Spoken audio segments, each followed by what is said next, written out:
Hello and welcome. So, I was talking to some people today, and they say that the 3.2 story is in the ballpark of 8 hours long. And I have started editing my first part, or my first stream, which was a 3-hour stream, about 20 or so minutes of which was just me going through all the new features. And adding that with my second stream, we have streamed effectively 5.5 hours of the 3.2 story so far. So, 2.5 hours, maybe we'll be done. I mean, we're about to head to Styxia, so how much could possibly be left? We got Anaxa going crazy, and beyond that, I can't think of anything. He's gonna try to do something to Cathale, probably, but who knows? Anywho, let's just jump right back to where we should be going. Hey, friend! Is the debate finally over? Did you win? Are you winning, son? The upper hand is ours. We thrashed them. We're tied with the Council of Elders. We managed to win ourselves a glorious defeat. So if you try to fail and succeed, do you succeed at failing or do you fail to succeed? This is one of the life's mysteries that has always plagued my mind. Won a glorious defeat? You sure know how to look on the bright side. I still can't get used to the fact that you're talking now. Well, moving on. I was hard at work even while you were at the debate. I was wondering where you were, because you were noticeably absent. I was half expecting you to show up standing next to Anaxa as somebody that has betrayed us. I borrowed a mountain of books from Cass to see if I could find a way to solve your problem. Let's see. I still have You still have what? only 32 books to go. Darn! That's a lot. It's okay, man, we found a way. Really? Oh, that's fantastic news. I knew it. Hard work always pays off. Especially if you're as diligent as Mem. Except in this case, it was our hard work. By the way, I suck at typing because, I cut 2 of my fingers at work today. And I gave up on that assignment I was doing at work because I was afraid if I kept doing it, I would just keep losing fingers. So if you see me operating stuff a little bit slow today, it's because I pretty much can't use my left hand. So anything that requires me to use 2 hands, especially typing, I'm bad at. These bandages are making me hit. I physically can't type with my left hand. Not because it hurts, but because the bandages have made my fingers so thick that they hit 2 keys whenever I try to type.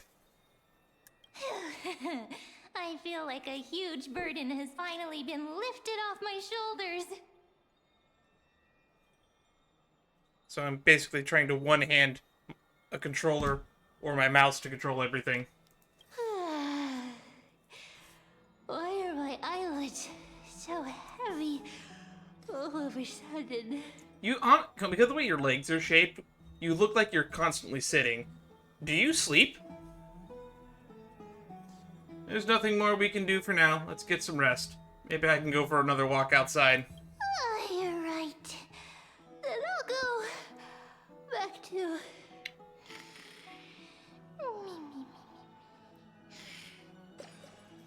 As was their custom, Mem, with astonishing dexterity, slipped back into their secret little hideaway. Good night, Mem. Good night, Akama. Why do we have a concept of good night? It's always sunny in Akama.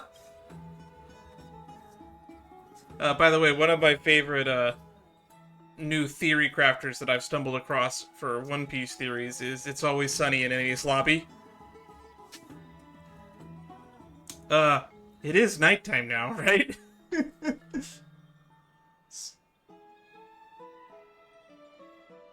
People act like there has never been a lot of animations for the Trailblazer, but there's quite a bit. Off the top of my head, there's like the hand on chest, there's the scratching head, there's the shrug one that they have, and then there's also the hands on hips one that they have, and then there's the arms crossed one that they have, and then there's the weird arms fanned out with a squat pose as well. And I'm sure I'm forgetting a few. They have quite a few. I think they also have hold their hand out as well.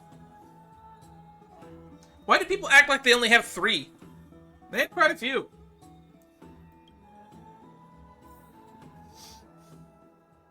Later, somewhere in Akama. Or are we cutting back to Don Hung and Hyacinth? Or are we cutting back to Anaxa? Oh! Oh, we're cutting to you. Cass? What a surprise. Can we move it to a different camera angle? Tribby, you're all out of frame. Lady Tree. Thank you. Thank you for the camera angle switch. Is something troubling you? I just wanted to speak to Lady Trian for a bit before I set off. Okay. No matter how breathtakingly beautiful Styxia once was, the place is now the domain of the departed. There is no telling what we'll encounter there. I don't want to have any regrets. Has anyone told you that your eyes are sparkling today? I don't know. The camera hasn't shown me her face yet. Is that a figure of speech? I think it is. In the past, when you did smile once in a while, all of us could see that your heart remained troubled even as you smiled. That's sad. Lady Treeby, you know perfectly well that see you tomorrow is nothing but a white lie. I hope your toughness is not a mask hiding a lonely heart. Man, we don't get flashback images like this all that often. Cass, you hardly ever talked of your past. None of us knows what you went through, apart from Maggie. But we know it must have been filled with pain and hardships, as it is the fate every Chrysosaur is destined to live out. We did learn that when I was reading through the As I've Written. It was Aggie that recruited Castorice to the Chrysosaurs instead of Tribby, which is actually kind of odd. I just assumed, before that, reading that, I just assumed Tribby recruited all of them. We are just happy for you that the core flame you're meant to inherit has finally surfaced. Isn't it a little too soon to say that? Especially since apparently the previous wielder of it was required to sacrifice a sibling in order to do it. But you already know where tomorrow is, don't you? There's no need to rely on anyone else. Just give it your all and leave no regrets. We have always believed that your embrace is just as warm as everyone else's. Because we embrace others to comfort them. And Cass, you're the kindest Chrysosaur we know.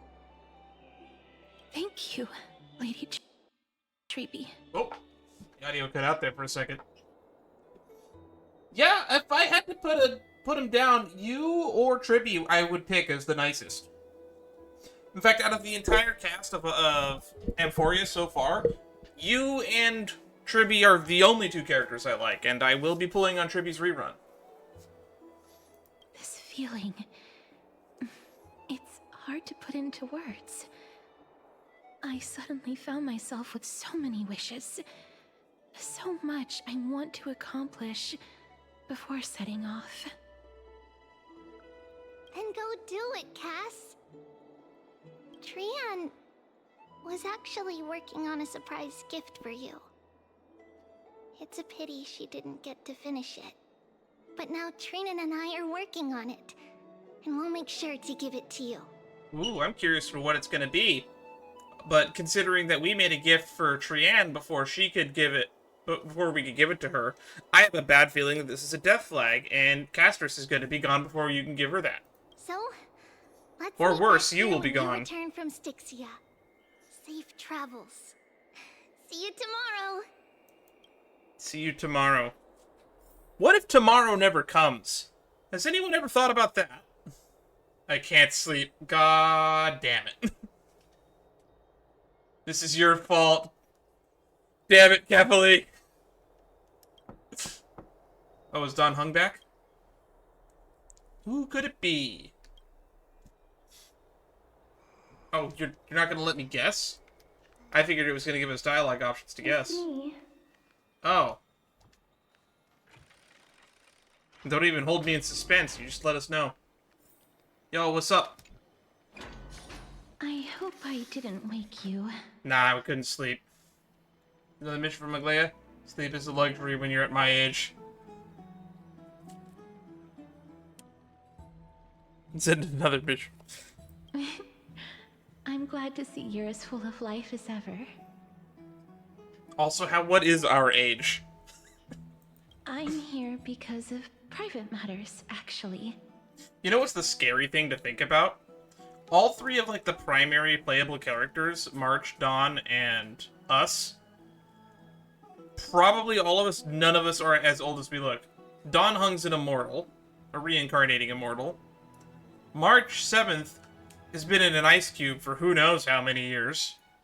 And we were quite literally born yesterday. We could be infinitely old or infinitely young. It can go either way. If it isn't too much to ask, I'd really like it if you could come along with me to retrieve something. What are we getting? As expected, manual labor. Wow, I feel so sleepy all of a sudden. Sure, let's go. Aren't you going to ask me what it is? I wasn't giving a dialogue option to do that. It isn't a long way from here. Shall we? I accidentally, while I was off-stream grinding and just, like, exploring Akama, found where Castorice hangs out and talked to her, and got dialogue that I was supposed to apparently trigger in 3.0. I wonder if it's going to be in the location where she hangs out, which is literally the room over here. You could normally find her standing right here. Haha! We have managed to trick Castorice. The streets are packed. It seems the vote to pause the flame chase journey has begun. I thought, like, the Citizens' Assembly was, like, in 2 weeks. I want to vote! Tell me how I can vote! Enraged Oryx devotee. Take your ceramic shard, engraved with the Kefali rune, select the Council of Elders in your heart, and pray silently until the shard registers your choice. Then toss it into the Dolium. The Council of Elders? More like the Council of Buffoons? The Black Tide took my hometown long ago! Who are they kidding with bringing back Erechrysia? It's all a shame to create their own Erechrysia in Akama! Wow, the populace is more educated than I gave them credit for. The Titans are just. So long as we do not overstep our bounds again, we will not incur divine wrath. Oh, please. The time when these deranged Titans should have vacated their spot to the demigods is long overdue. You'll see soon enough, you old fogey. Dang, I like this guy. And I pray that Talantans smack some sense into you with their scales. We shall see how this turns out. This is what it feels like to be a millennial arguing with a with a boomer. That was quite a spectacle. That was very okay boomer energy. Just another peaceful day at Akama. Watching people squabble is kind of fun. You're interested in that? Well, you'll feel right at home in Akama then. It almost looks like she's holding our hand from this angle. To this day, I still find it almost unreal that Akama is the only place illuminated by light amidst the crumbling ruins of Emporius. And its people are even holding votes to reconcile differing opinions. I love democracy. This peaceful sight is making me forget that this is the end times. Oh, right. We're doing this to prevent an apocalypse. I kind of forgot about that. I wonder what's going on the Astral Express. This is what the Flame Chase journey is all about. Shouldn't you have gotten used to it by now? You look very confused. Yep, there's another one of those animations. The lean over and gesture with the hand, like. Before coming here, I had lived for many years in Idonia, a city of rime and frost. The people there were devotees of Thanatos, and were well known for their unique burial rites and traditions. Right, so that's where you were raised. So that's where the Castorice trailers take place. They take place in Idonia. I don't know why I thought Idonia and Styxia were the same place. I get them mixed up constantly. Traditions that I played a major role in. Because of the curse on you? Yes. You now know me as the Mortician of Akama. But you served for like 1,000 years as the executioner of Idonia. But back in those days, I was Idonia's Maiden of War.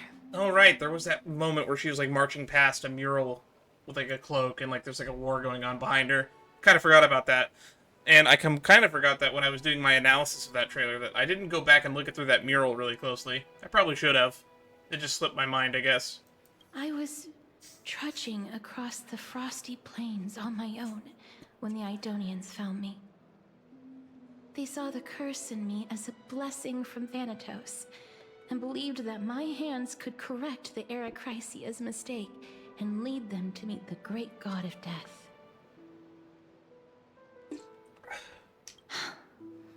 They provided me shelter, but in return, They made you execute people. I was expected to grant merciful deaths to war captives, prisoners bound for execution, and heroes alike. Is that some sort of end-of-life care? Is that how you see it too? But That's a really, really nice way of putting it. Minus the executions of war criminals and prisoners of war. That's a bit dark. no matter how kind or cruel the means, nothing can change the essence of death.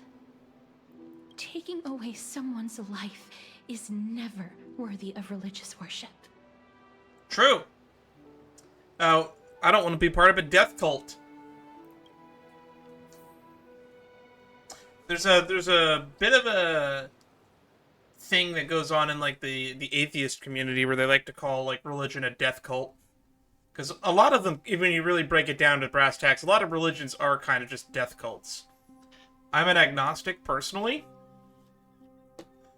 But if you want to like really simplify things and like have zero nuance. I can't do it. What is happening?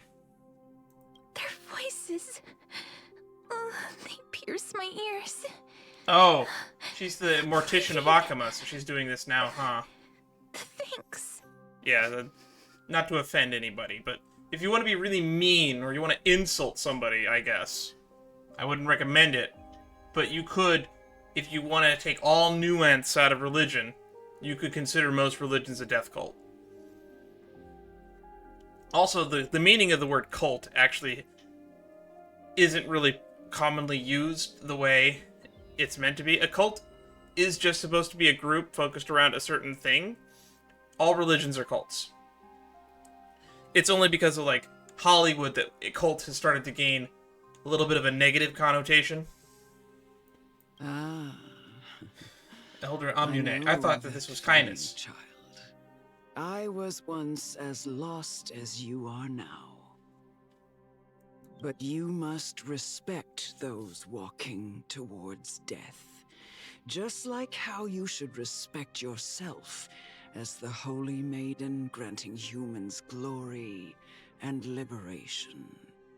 I misread that as glorious liberation. I will liberate you. God, I'm so very excited for Shadowverse Worlds Beyond. I'm so excited for it.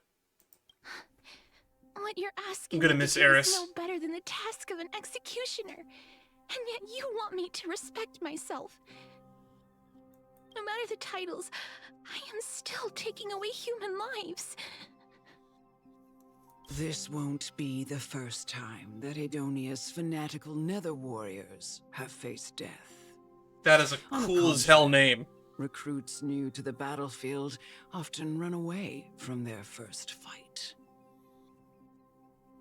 Please don't tell me that you kill deserters. Death is the mightiest and gravest power in this world. The fact that you can wield it means you are deserving of respect. I mean, technically everyone can wield death. We call it homicide.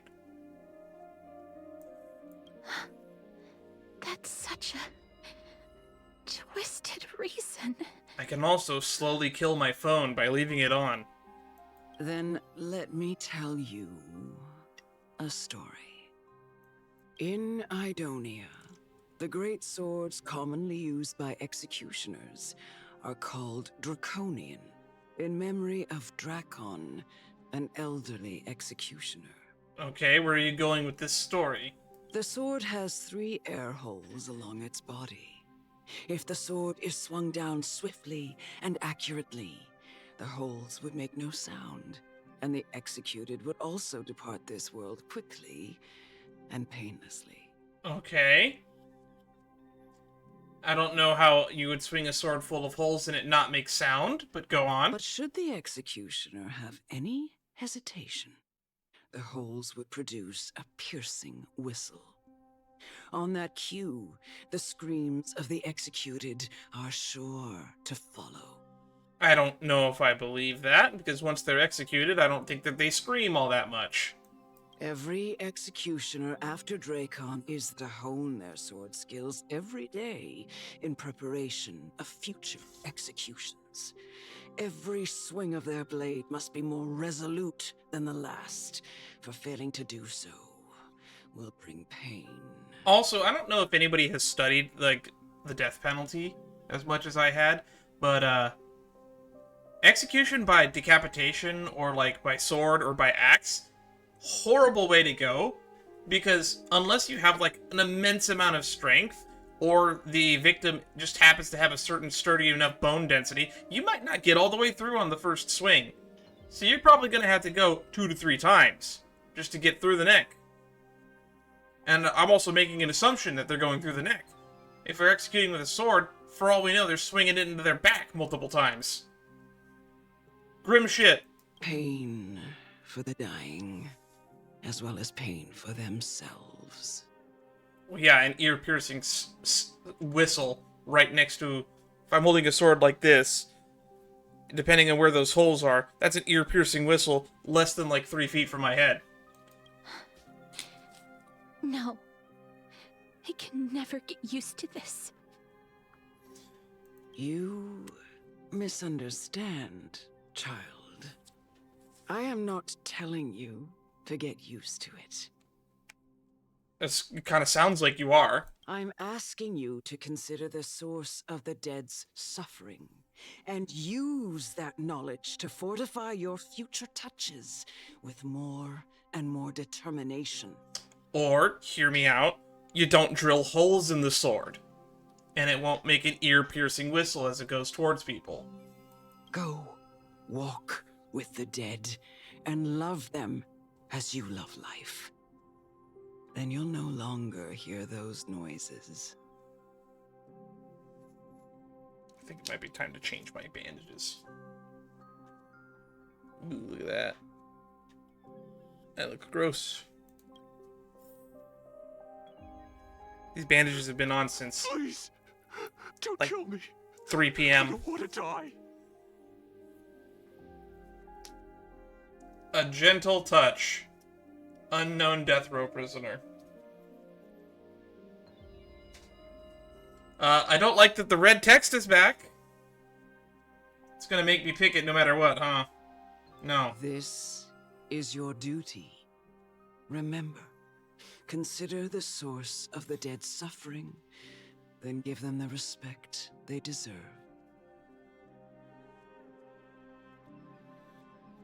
Thank you. I beg you, don't listen to her. I can't. If you cannot learn to accept death, then Idonia has no place for you. This is your last chance. Do it. No, please, I don't want to die. Please, I'm begging you. When did she leave Idonia? That's what I want to know. Yeah, we only have the one option now. No! You gently touch the prisoner's forehead with your finger. His face is pale, his eyes flicker, and his body trembles uncontrollably. Are we about to get like a gruesome CG? Oh, thank goodness. It is because of fear, anger, and hatred, or your so-called merciful touch of death simply a lie.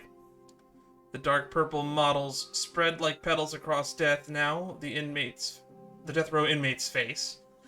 Then seemed to be submerged like by spring water, flooding his body. His trembling ceased, and the cries that had once begged for mercy slowly turned to a sigh-like whimper, as he murmurs to himself. Quickly, everything falls into a dead silence, turning into pitch-black dew that scatters with the wind. You hear your own heartbeat drown out the sound of heavy breathing. May you gain some insights through his sacrifice. Yeah, I learned that you're an asshole. That's what the insights I got from this were. Fun fact, I've probably brought this up at least once on this stream. I've brought it up before in other streams, but I don't believe in capital punishment, and I don't believe in the death penalty. Right now, only 2 countries on Earth have the death penalty, according to, at least officially, in an official capacity. There might be some countries out there that execute people and just don't talk about it. But it's Japan and the United States. We're the only countries that, air quotes, do it. There might be others. But those are the only ones that do it in an official capacity. As, like, punishment for a crime. Is this all? No. There's like a whole line of them, aren't there? No. Come with me. Well, that was the prisoner, or the death row inmate. Now we're gonna go kill some sick people, I guess? This is just the beginning of your life as the Maiden of War. Oh, now we're sending her to the battlefield. You executioner! Oh, story Castorice. Oh, is this the guy we just killed?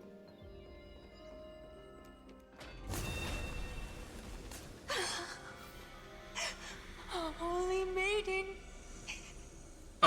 Go. Grant her glorious death. Why? Also, why does your subtitle say, "Guide me, Holy Maiden"? The bestowed with honor.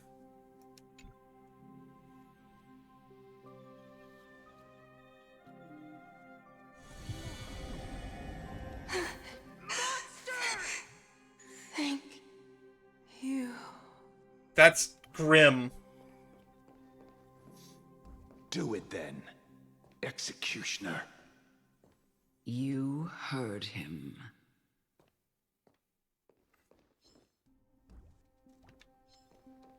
Oh, it gives me the option to attack these Titankin. Weird.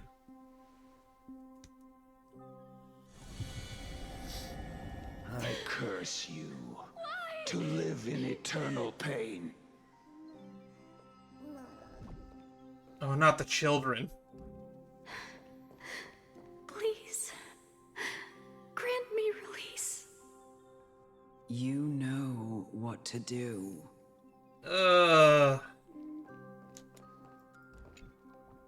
Gifted with slumber.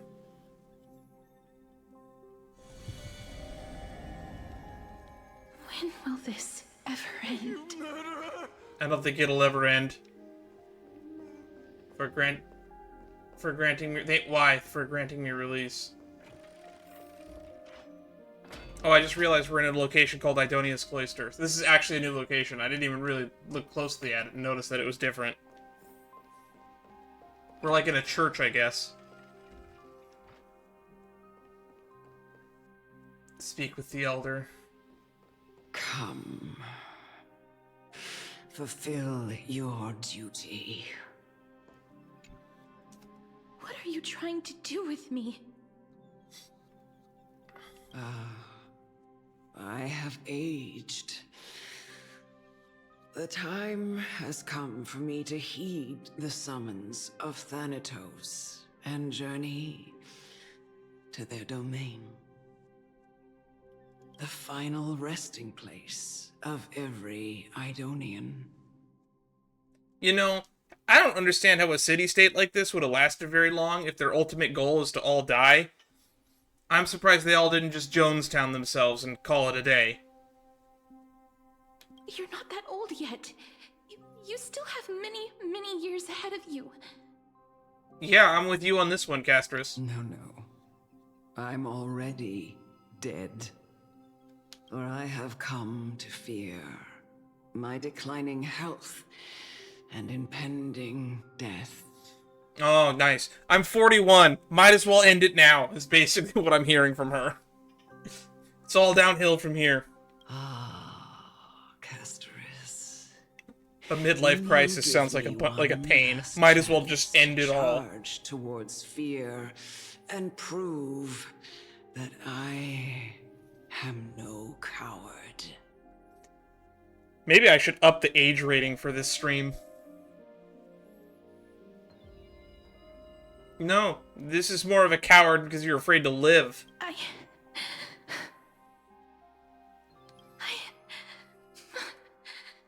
can't take this anymore. Child, it was I who brought you here from the frosty plains and set your farcical fate in motion. It was also I, Chief Executioner of Idonia, who forced the heavy duty of executing others onto you. Wow. So you literally outsourced your job. I've always known that you have doubts and even anger about my faith and about me. About Idonian's fate. I never had a choice. Fair. Indeed. We essentially abducted you. So where was Castorice before she was found by them? Just wandering the snow plains. Yet you can end any sinful life with just a touch of your fingers. Shouldn't it be easy for you to escape from here? I'll never do that. To be fair, if you word it a little bit differently, you also could just leave. Who would stop you? It doesn't matter how lightly the Idonians take death, or how readily they accept it. I simply can't do it. I knew I was right about you. Alright, bring the insults. What do you mean? I've taught you and cared for you as my own daughter. Would have loved to have seen some all of that. This time, because of this blessing that's been with you since your birth. Do you know that? No one else in the world would understand the weight of life and death more than you do. You said that you found her wandering the snow plains, so you don't know about her since birth. If you cared for her and raised her as your own daughter, you would have not done it conditionally for her having the blessing. So, I say, fuck this lady, leave. If she wants to die, she can do it on her own terms. In the eyes of an Idonian, death is the end of all life. A destination we will all eventually reach. Humans should not resist it, but learn how to face it. You know, this, doesn't mean a lot since we learned earlier in this same patch that apparently all Chrysosairs are immortal.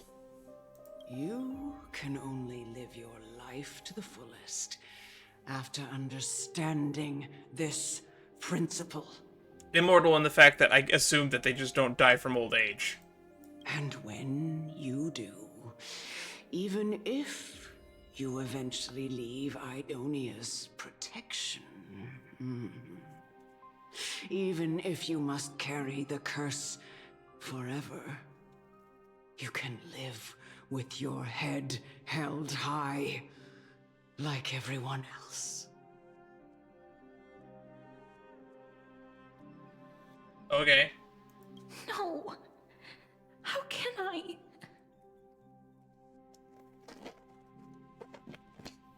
There we go. That'll keep the cuts in place, and now I can type with my my left hand again. Come now. It's time. I've already taught you all that I know. Cool, can I get out the whistling sword? Show me that you are a fitting holy maiden. Or at least, that you possess the resolve to become one. Come now. Careful. It's There's time. something unsettling ahead. I've already taught you all that I know. Show me that you are a fitting holy maiden. Or at least, that you possess the resolve to become one. There's still more to do. Use your technique to defeat the Parader.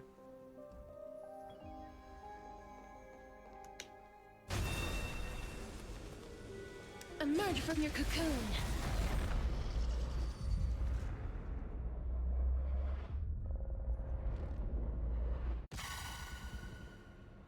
Oh, the game's lagging.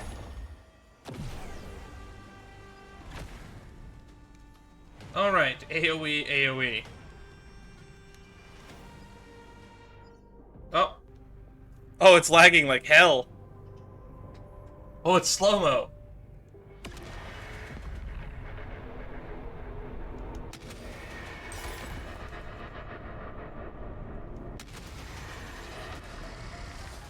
Receive divinity.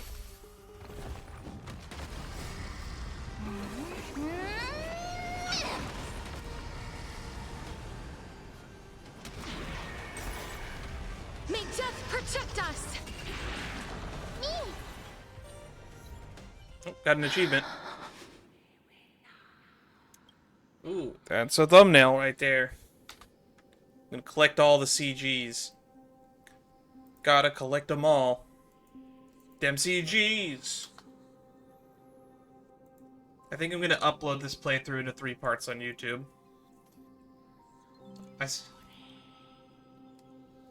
This was the last time I followed her command. I gently touched the elderly woman before me.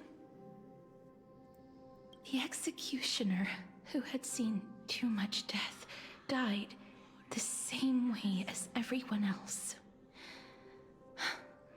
A gasp for air, a wistful look in her eyes, and a barely perceptible tremor in her fingertips. I like the way they depicted it in the animation, as well as right here, where it looks like they're burning away. That's kind of a really cool way to depict death. Elder Amunet, the person who tried to teach me about death, ultimately vanished like dew in the morning mist. She spent her life embodying the beliefs of the Idonians, and when death finally came, she embraced it exactly as their doctrine had taught.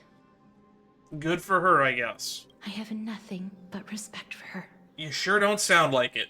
I erected a cenotaph in her honor in the marshes outside Idonia's city walls with the others I had laid to rest. Then, I set out once more in search of Thanatos. It was a long, long journey. I heard so many discussions about death along the way. Life finds meaning in death. The world improves because there is an end. It seems the most terrible darkness in this world. Everyone talks about its heavy weight.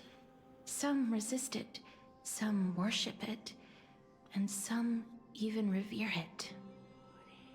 Sure, good for them. How did a disappeared titan become the deepest fear of humankind? 'Cause it's the big sleep. The final ticker tape. The long journey to life's end. The great beyond. And why do they haunt my dreams? Because you're thinking about it too much and dwelling on it. Head empty. Ignorance is bliss. I continued my travels to seek an answer. Initially, I was running away. Then, I started searching for it. And now, at the end,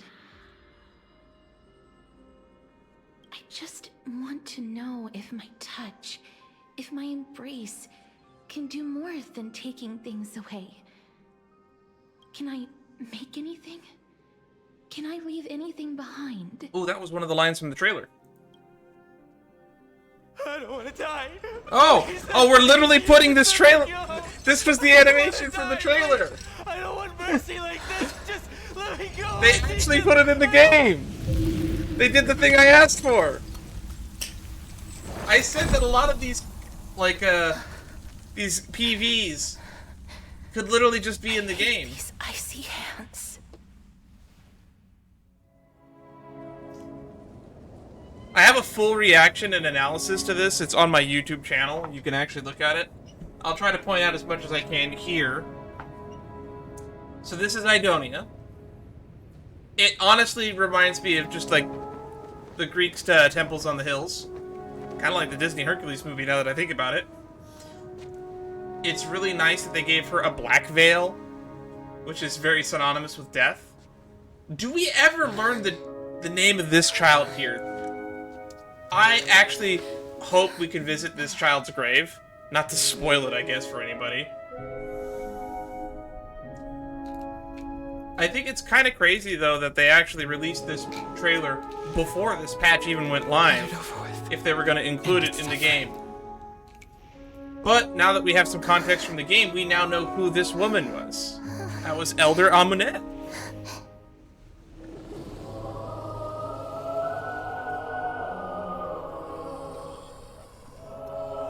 Yeah. The Reaper has blessed your hands. Only you can grant them. It doesn't sound like the same VA to me, but it might be the fact that they had different voice direction from this scene and then the previous scenes that we just got.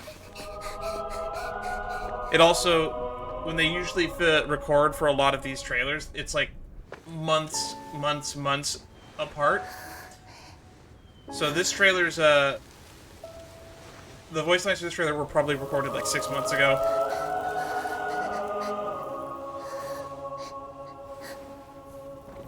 Embrace death. Walk. This is something that I asked for a long time. Like, My Day's trailer should have been in the game. That was literally a cutscene taken out of the game and turned into a trailer. We didn't get to see him complete his trial in 3.1, and it was actually there. Because one of the biggest complaints from 3.0's story, I vehemently disagreed with.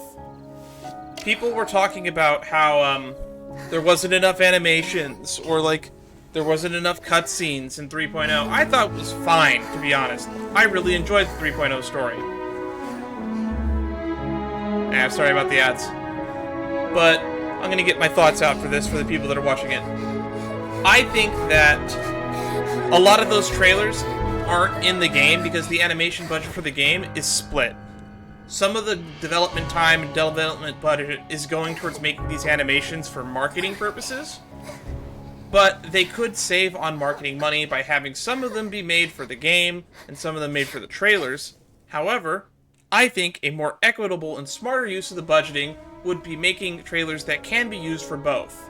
Similar to like how Genshin puts all the cutscenes, or I guess even Star Rail does it too, put all the cutscenes from the game out for marketing purposes like after the patch comes out.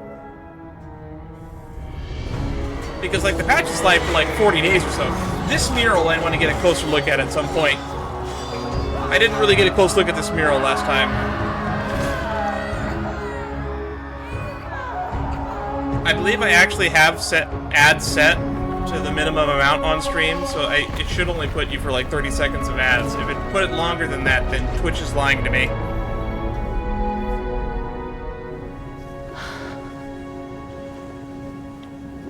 But yeah, long story short, because the development budget is currently split between animations for the game and animations for marketing, it's an inefficient use of animation budget. So, in the future, I hope they do more of this. Is that you, Castorice. I'm still going to do reactions to the content, but moving forward, I think what I'm going to probably do if they're going to start doing this, I've already said as much in another video, but I'm going to probably not do any reactions to content or trailers for Honkai Star Rail moving forward until after I finish the story content. That way you can get my blind reaction to it in-game when it happens, and that way I can do my deep analysis thing afterwards. I have some regrets. Or maybe I'll just not do it. Watching people leave this No, I can save on some time. Again and again. It must be lonely for you. I hope we learn this character's name. Must want to or we get to visit her grave. Embrace them before they go. I can't. These hands, they're too cold. It's 100 degrees in my room right now. I'm sweating like a pig.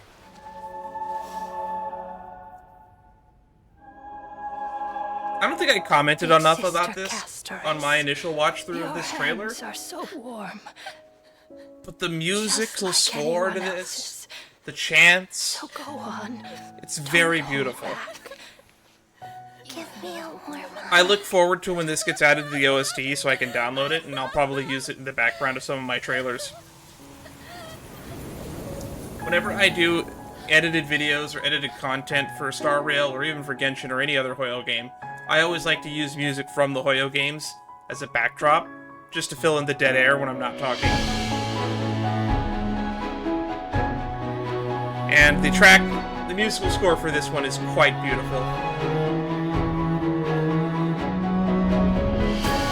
One of my biggest complaints about cutscenes, though, in every Hoyo title is, I wish that I could set the audio mixing, because cutscene volumes always seems to be a little bit too loud compared to what I have the game volume set to.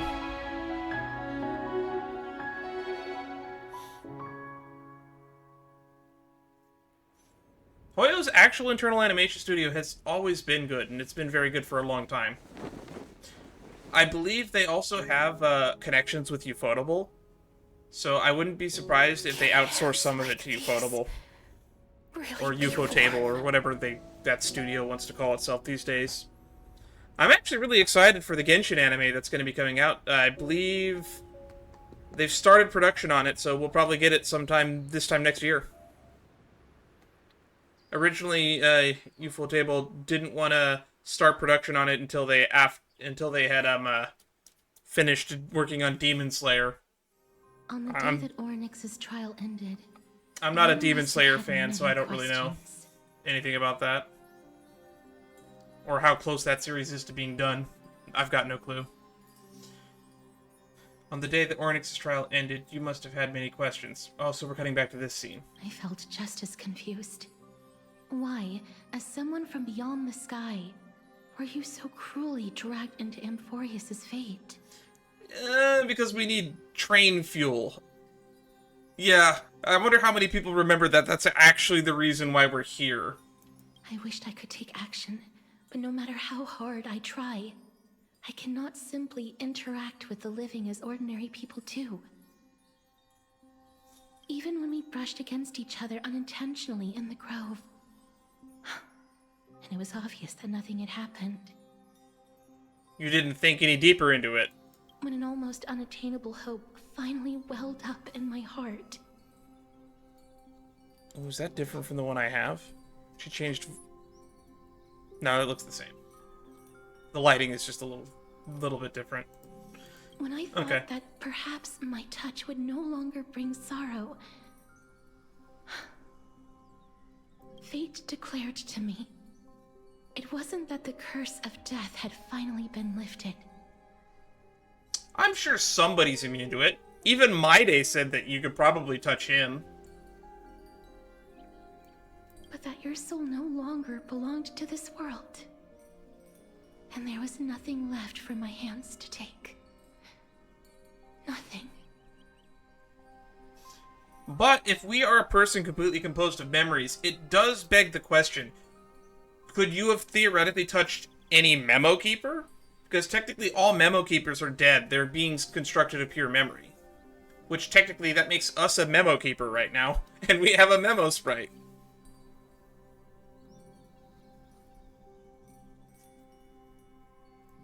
And did I really think this time would be any different? It's not that I don't understand this reality. Just that I'm unwilling to accept it. Having walked such a long road, I am still unable to find the answer to life and death. I am resigned to eternal despair. Long road. Anything I wish to hold on to, death will inevitably wrest from my grasp.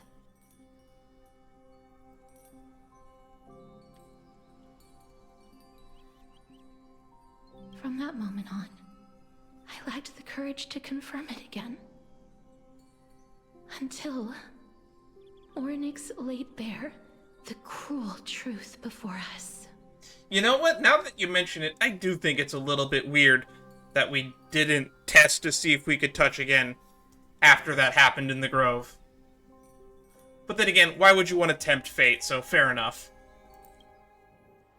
But now, perhaps I might have one last chance. Alright. Long ago, Trinan read a prophecy to me. At the end of the Sea of Flowers, the souls of the living shall warm thy fingertips, and after an embrace, there shall be eternal separation. When 3.0 came out, some of my favorite memes were all Castorice related. People like touching, hugging, or whatever, and going worth it. Well, my personal favorite is a few people that made like comics or clips or videos about Blade meeting her. That paradise is reachable for you, Blade. It is reachable. But then again, if she can't kill Maide with her touch, maybe it wouldn't work on Blade. I found no surprise in it, for her words sounded not like a foretelling, but a perfect reflection of my past. Embraces in this world are born of reunions, yet my touch speaks only of farewells. In that moment, I had no doubt that this destiny would weave itself through the entirety of my life. I mean, it doesn't have to be a final goodbye. From what we learned in 3.0, technically you're capable of also talking to the ghosts. So, even to you, death isn't technically a permanent thing. And yet, things have taken a turn for the better. Now that I can finally have an audience with Thanatos, perhaps I can rewrite the meaning of that fated prophecy. Is it just me, or is her lip flaps looking really slow in the animation department? I have no reason not to give it my all. For your sake, and for my own. Okay, that one looked normal. Thank you for telling me your thoughts. Should I pretend I didn't hear any of that? With that, I won't have any regrets.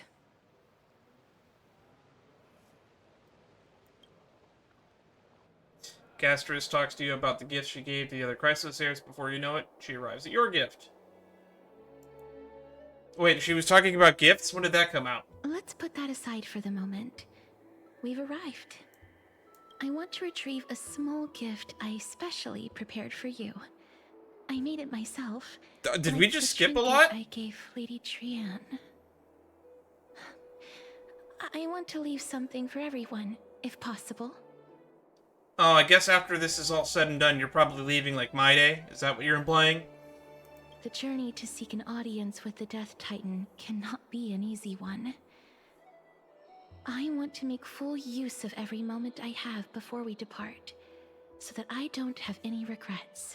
There actually haven't been all that many black screens with white text in this patch. There's been a significant number less of them. I believe in 3.0 there was like 12 or 18 of them. Somewhere in the ballpark of that. I can only remember like 2 or 3 so far. And we're at the point where I've been playing for like 6.5 hours.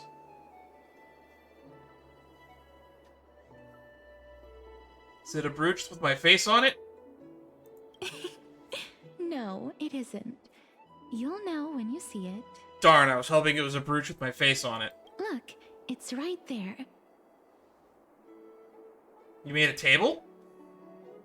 Huh? Where did it go? Oh, did you put a cake there and someone ate it? What's going on? It's like someone left something behind. I hope the gift wasn't expensive. Did you get into trouble with some phantom thieves? Phantom thieves. I hope the gift wasn't expensive. It's like someone left something behind. This is Ah, Zagreus.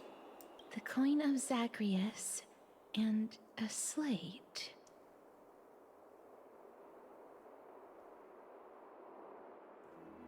You know, I actually have never looked at her from behind that closely. I don't know how much cake she actually has. So it's her. We were supposed to meet her today. Holy moly, a kitty thief. No doubt about it. This is her favorite symbol. It's a Lady Cipher, the demigod of Zagreus whom Lady Aglaea had spoken of. She's a master thief who's left legendary tales all over Amphorius. I've only heard about her from Bartholos, the simulated universe, and the 2 times Aglaea has brought her up. So many years have passed, yet she's still announcing herself in such a crass manner. Let's just do as the slate says and look for Lady Cipher. Letter from the Phantom Thief Cipher. Dear Princess Homebuddy. That's what she was calling her in the Keeping Up with Star Rail. Walking through the busy garden, I discovered the remarkable gifts crafted by Princess Homebuddy. They are truly splendid, and I am most impressed. I am also taken with your charming presents prepared for fellow Chrysosairs. In your right parlor, I observed the beautiful felt dolls, the beige and lavender striped tapestry, the classic Idonian tripod table, and in the left parlor, the jewelry and exquisite art pieces meant as gifts. This time I have claimed only this modest gift. I fear it wouldn't attract tasteless little thieves, so I shall safeguard it for now. Naturally, I've left appropriate payment. A single coin. If the price displeases you, feel free to negotiate its return. Though should that happen, I won't be satisfied with merely 1 coin. Should you wish to find me, visit the Memorial Market. There lies a golden short spear I've left. You know what to do. It shall guide you to me. Man, I haven't done a golden short spear puzzle in a while. And before you ask, I won't accept any questions. Oh, phooey. Please forgive this small intrusion and accept my highest regards. P.S. Who displays biological specimens at home? They're quite unsettling. You might want to store them away when entertaining guests. P.P.S. For those who don't know, P.S. means postscript. Postscript. Despite your considerable investment in the Idonian ossuary hanging in your parlor, I regret to inform you it's fake. The original was craftily switched by those cunning scholars of the Grove of Epiphany. The full story can be found in the yet unpublished Memoirs of Sephira. Sincerely, Kitty Phantom Thief. Alright, to retrieve the gift and then teach the Kitty Phantom a lesson, you head to the market and find a short spear she left behind. Cool, we're gonna teleport and I don't actually have to walk there myself. Look, it's right there. I appreciate it when they do that, when they teleport me somewhere. This golden short spear is mentioned in the thief's letter.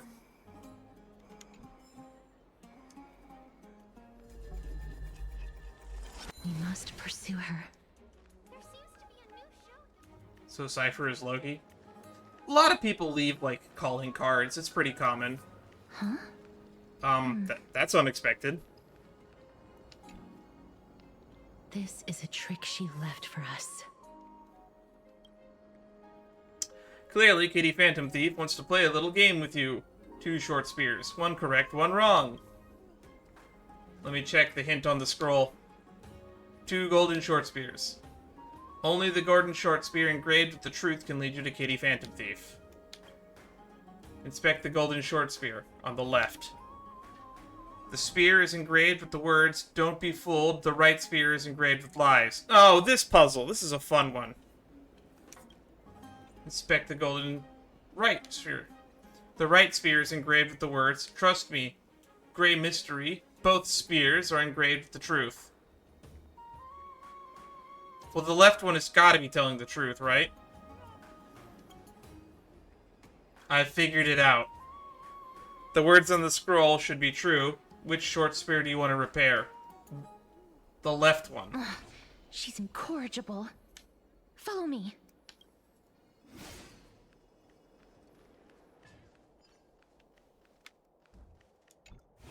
Eh.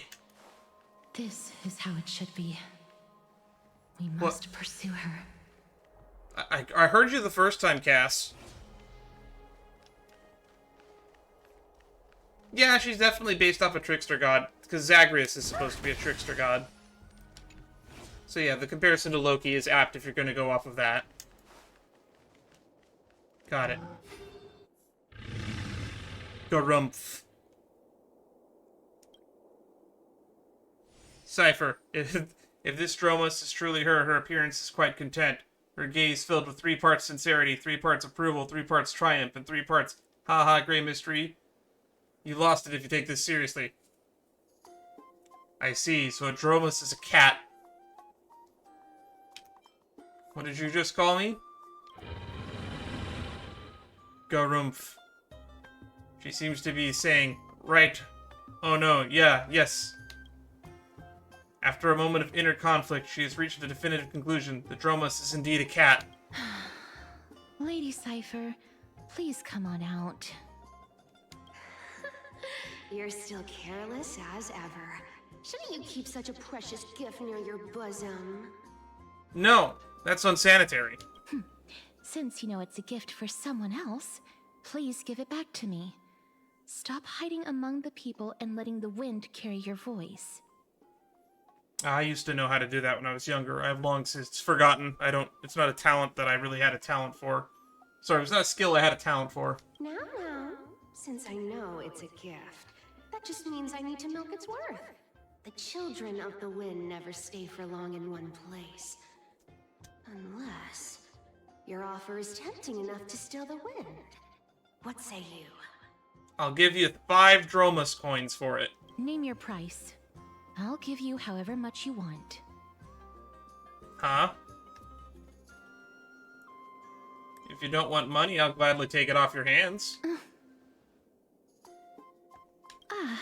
I'm sorry. Bargaining is really not my forte. Really? You sounded like you were really good at it back in 3.0. No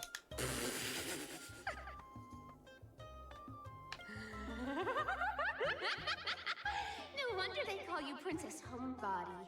Who calls her that? I've only ever heard you call her that. Why don't you two come over to my place? It'll make a better venue for proper business discussions. You can find where I live through the winds I've sown. Right. Can I? I'm not good at reading the wind. I can sing with all the colors of the wind, but that's about it. Piece of cake. I can do that even if I can only sense your soul. Alright, I'll see you there. Oh, by the way, everyone cool with me collecting a deposit before we reach an agreement, right? Now, come this way. I feel like we're just wasting our time. Uh-oh, red text! Where did my Dew of Divine Blood go? Ugh, she's incorrigible. Follow me. The honeydew! Letter from Phantom Thief Cypher continued. Cat girls aren't really my thing, to be honest. Her design looks okay, but I've only seen, like, the drip feed and, like, the OG trailer for the Golden Epic. Dear Princess Homebody, and Grey Mystery, you've probably guessed already, I had no intention of showing up at the Pack Beast Workshop. This means, of course, I had no plans to return the gift there either. This was just a warm-up for our little game of cat and mouse. But surely you've realized that the kitty Phantom Thief never cared about stealing a mere trinket, right? No, what I'm really after is your hearts. Yeah, just kidding. What, does she have, like, the Zettai Brookie thing going on? I haven't looked at her from, like, below the neck yet, to be honest. I have no interest in your hearts. If Princess Homebuddy can track my path, then by all means try. I'll be waiting at the end, and rest assured, we'll meet face to face this time. Postscript. Grey Mystery, where did you get that dew of divine blood? Don't tell me it's a gift from the seamstress. I'll taste it for you.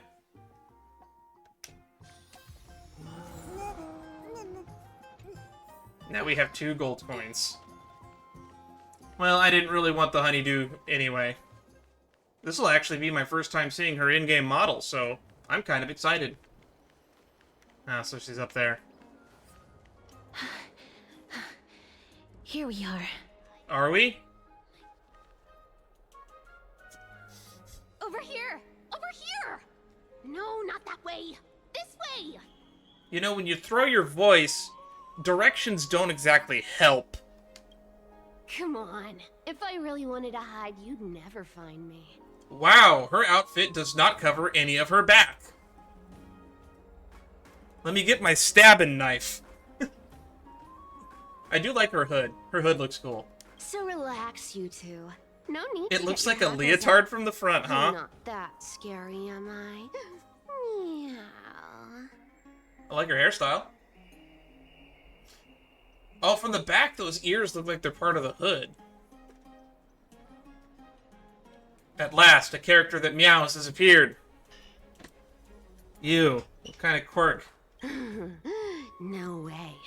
Some people might have been into that a millennium ago, but it's long since gone out of style.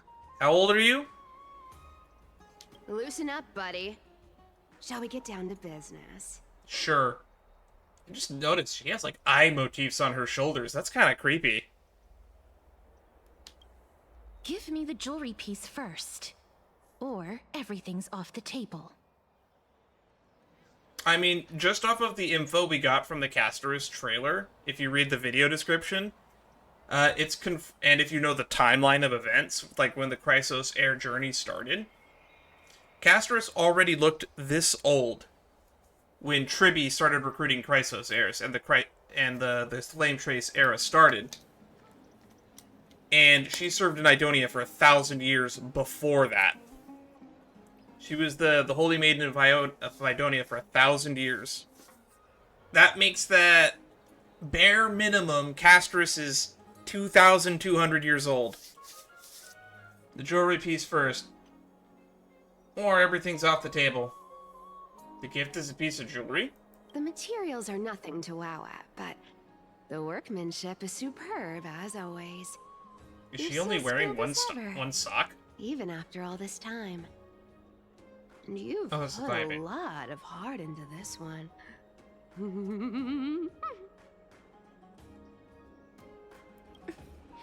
Mind your own business. Oh, come now. Don't be so upset. Relax. Relax. She honestly kind of looks more like a Genshin character than a Star Rail character, not gonna lie. Look, isn't the view here just great? You can see what everyone is doing and where they're going, and they won't even know you're here. Also, low-key, I think it's kind of odd she doesn't have cat's eyes. She's got cat's ears, no cat's eyes. These shoulder eyes look more like cat's eyes than her eyes. And that choker looks fucking terrifying. Now That's that nightmare we've fuel right broken there. the ice, let's get to the point. Everything I've said so far has been a joke. I'm inviting you two here for 3 things. Cool. What is things 1, 2, and 3? 1. The seamstress found me and wants me to take you to Styxia to look for the Death Titan. 2. The Council of Elders also found me. How did And they do wants me it? to make sure the core flame of Thanatos ends up in their hands. How did they find you? Aglaea, I get. Her world wide web thingy is kind of bull. Look at you having a finger in both pies. And last, but not least, I'm telling you that I'm not interested in doing either of those things. Then you should have said one thing. Don't even bother bringing up the first 2.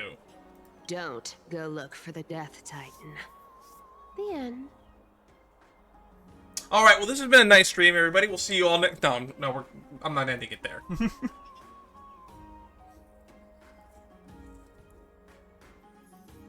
Wow. Ooh! This is some high quality stuff. Save another CG. We have been collecting quite a few of those. And this room is full of it. How much are these worth, Did you get all of this through that Aranova gimmick? Where is she? Where is this room? What is she looting? Some of it is family fortune, while the rest came from my business as a dressmaster. Oh. Don't liken the flame chase work to your shady dealings.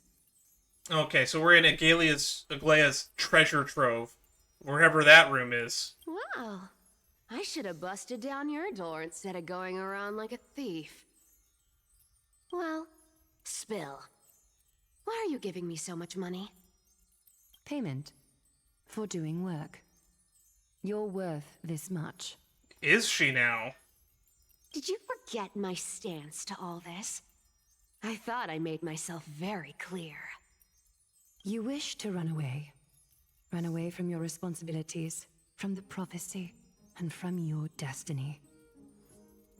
You shall walk with greed and die over petty change.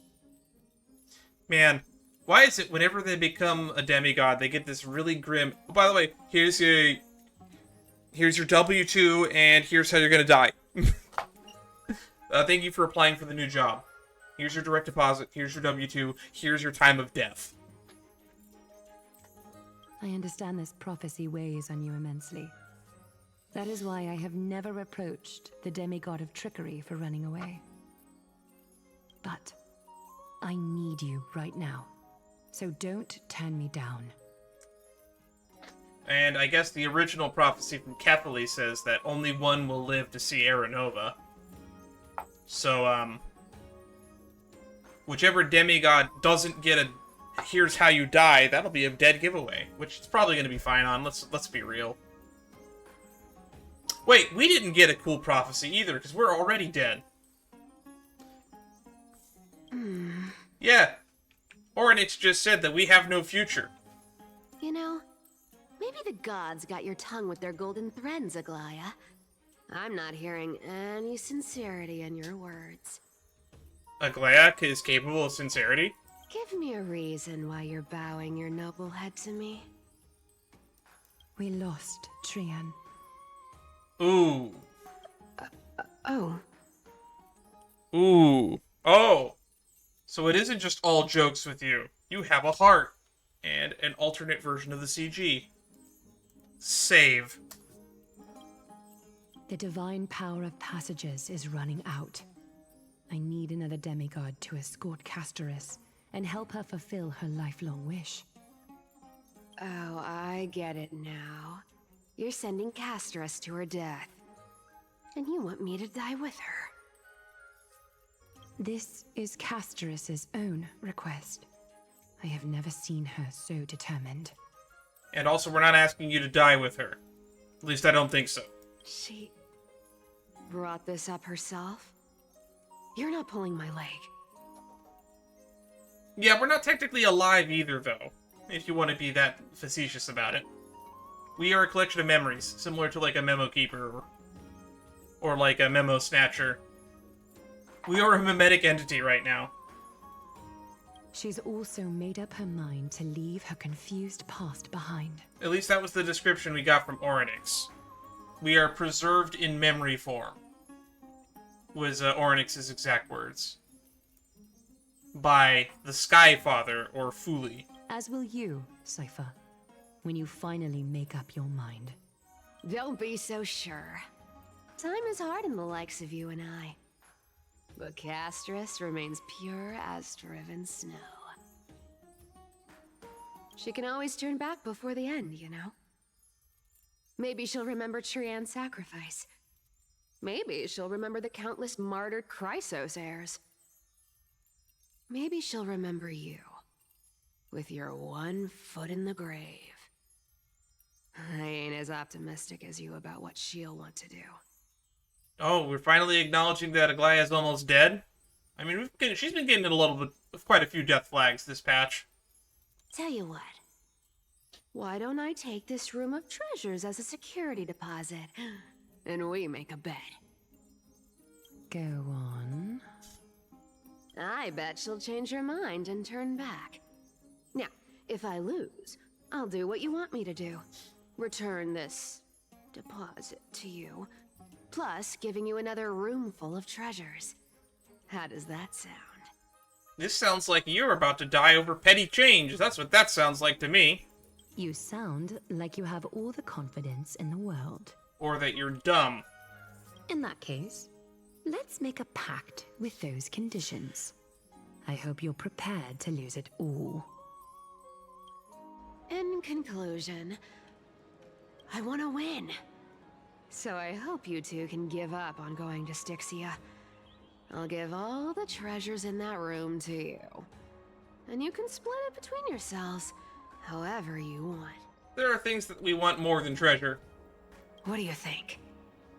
Tempting, right? Ah, so she does have a tail.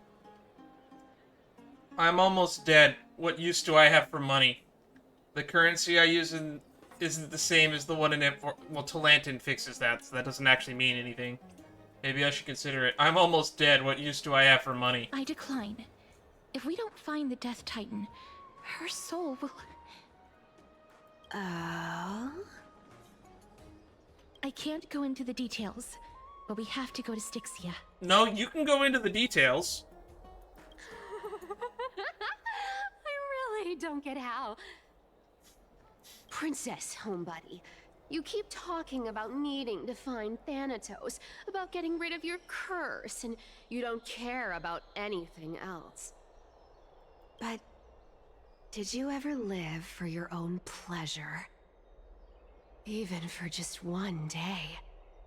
I just realized she has fanged teeth. What are you trying to say? I'm saying, contrary to your beliefs, Aglaea didn't take you in just so you can die for her Aranova. Really? The flame chase journey walks hand in hand with sacrifices. Isn't that why you're always running away from Lady Aglaea? I mean, how many people have we lost so far? Fine. Never mind. We all have our own problems. I ain't gonna say anything anymore. It's not like I was gonna honor that bet anyway. Oh, come on! But listen to me. Styxia is no tourist destination. Sure, the treasures buried in there are 10, no, 50 times richer than Aglaea's vault. Cool, let's go. Yet, I've never been there. And I never plan to. Because even a demigod can't be sure they can walk out of that place alive. Are you sure about that? And now I'm supposed to escort you to Styxia. Sure. Pay up. What do you want? Aglaea has already paid for me. Is ripping people off the authority of Zagreus as the Zagreus demigod? You know, you're not wrong. At least it's part of my responsibilities. Is it? Really? I don't like this. However, I have lived a longer life than most people. Though I'm not as good at doing business as Lady Aglaea, I still have some savings. Don't bother, Castorice. I'm loaded.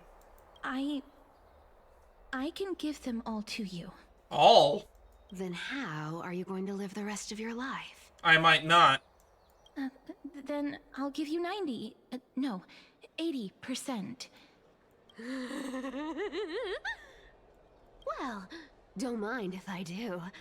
80% of Castorice's savings and a bottle of dew of divine blood. Not a bad trade. I mean, for you. Don't forget to give Castorice's jewelry back. I'll show you who's boss once I've recovered with full HP.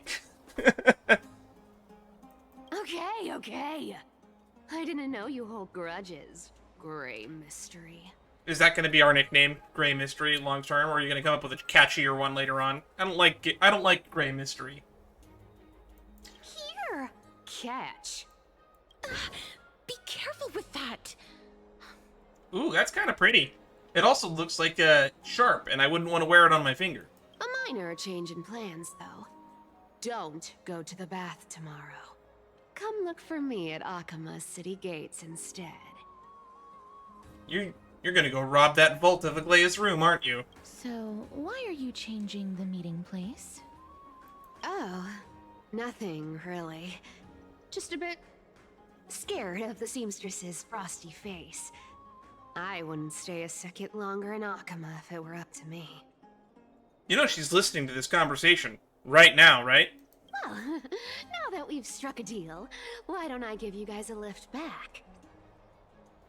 It's gonna be a long ride. Why does your voice sound like that?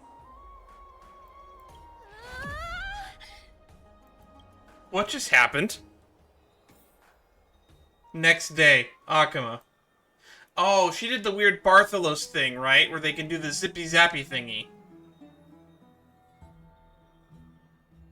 Where am I? Is this my room? How did I get back here? This is a coin. It was Cypher, and she even tucked me in.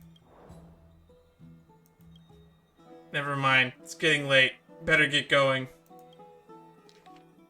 Gray Mystery. These formal addresses at the start of letters are such a hassle, and you've already read 3 useless Phantom Thief letters. I have left Princess Homebuddy's gift here. Take good care of it. Remember, skip the baths and come straight to Akima City's gate to find me. You know I have no patience. Come late and I'll leave without you. Clear? Postscript. Yes, I'm the one who tucked you in.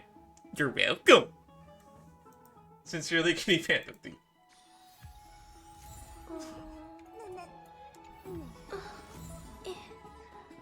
Oh, she gave us the Duo Divine Blood back. I didn't ask for that back. I would have been perfectly fine with her keeping that. Bright and sunny.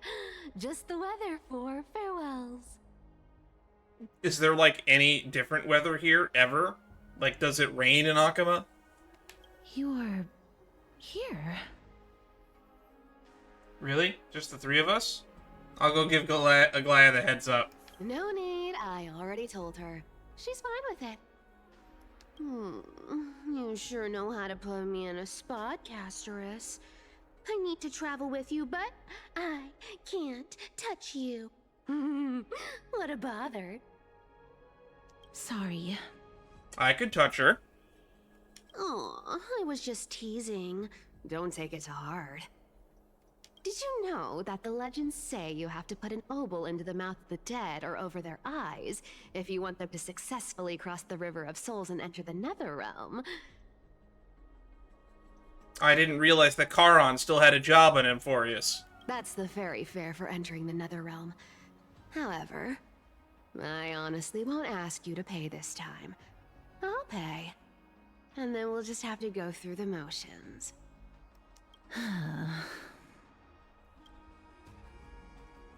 You sure are helpful when it doesn't cost you anything. We already paid you so much. How much have you swindled Castorice out of? Don't worry. It's not a lot. You have no concept of finance, so I don't know what you consider a lot to be. All right, pass me the coin. It's time to get the gods' powers going. A fleet-footed trip to the Nether Realm. Here we come. Oh, one last thing before we go. One more thing. Piece of advice, especially to you, Princess Homebuddy. You can't catch the wind by waiting. You only live once, so make the most of every moment you have. You actually can catch the wind by waiting. That's exactly how sails work. Ooh, Get cutscene! ready, be steady. Hi, your turn. Don't be nervous. After all, it'll be gone in the blink of an eye. How did you get Castorice if you can't touch her? All done. Bye. Bye-bye!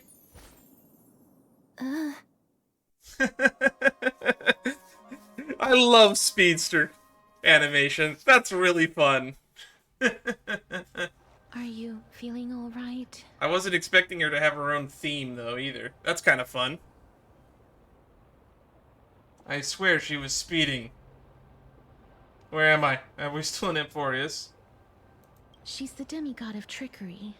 When she flips the coin of whimsy into the air, she gains incredible speed that lets her travel anywhere in an instant. Really? Anywhere? Just like how she clearly had no intention of lingering here for even a second longer. We can only depend on ourselves for the rest of the way. Cool, how do we leave when we're done here? Oh, no, never mind. I can teleport. That's why we keep putting these anchor things everywhere. Don't worry. Oh, hi, Mem. To help. So you came. You can teleport too. Mem, did you pay your fare? I don't think I even meet the height requirement for the ticket, so I won't need one, right? I don't think that's how that works, but sure. This is Styxia, the city of dragons and waves. Anaxa hypothesizes that the missing Thanatos is somewhere in these ruins. This is the land of their birth. Or perhaps of their death. Are there any other clues? How would we find them? Aha, I know this one. They returned from whence they came. Anaxa had used a secret alchemical art to temporarily fuse his soul with Circe's and Kefali. And when he was on the verge of death, he was pulled by Thanatos and caught a glimpse of the flowing river of souls. This alchemy, considered a sacrilegious act, might actually make the souls of mortals and titans attract each other. Uh-huh. Interesting. Anaxa will always be interesting to me. Even though Thanatos has been missing I'm still mad for at him for 1,000 power creeping years, Silverwolf into and irrelevance, even their though. followers haven't been able to find them. Perhaps that special attraction could summon them here.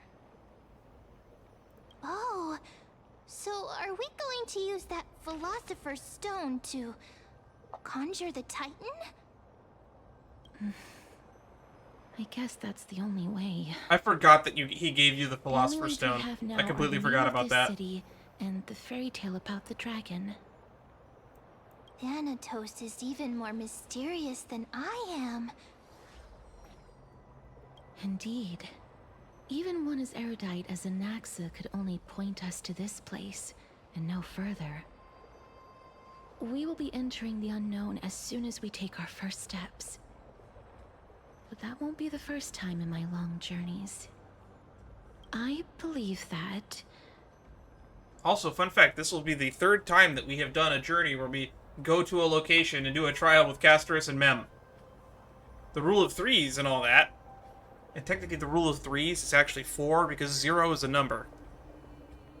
Rather than standing still, taking action is by far the better option. We're probably going to have to do this again in Perhaps fate 3.3 might take pity on us in order to today get, and show some compassion. I've already forgotten, Achilles' Core Flame. We still need to get Achilles' Core Flame at some point. Also, the Flame Reaver is on the move. Do you think the Flame Reaver knows that the Thanatos is here? Oh, I can't believe I didn't think about that till just now.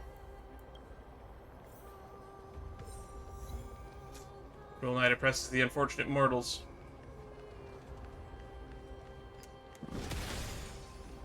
Go back whence you came. Go back. Okay. I think we've seen enough. Ahead lies the realm of the dead.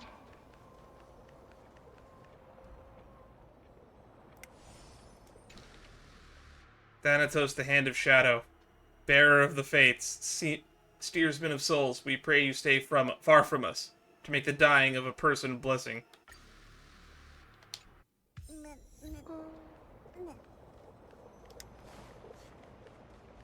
Alright. Away we go.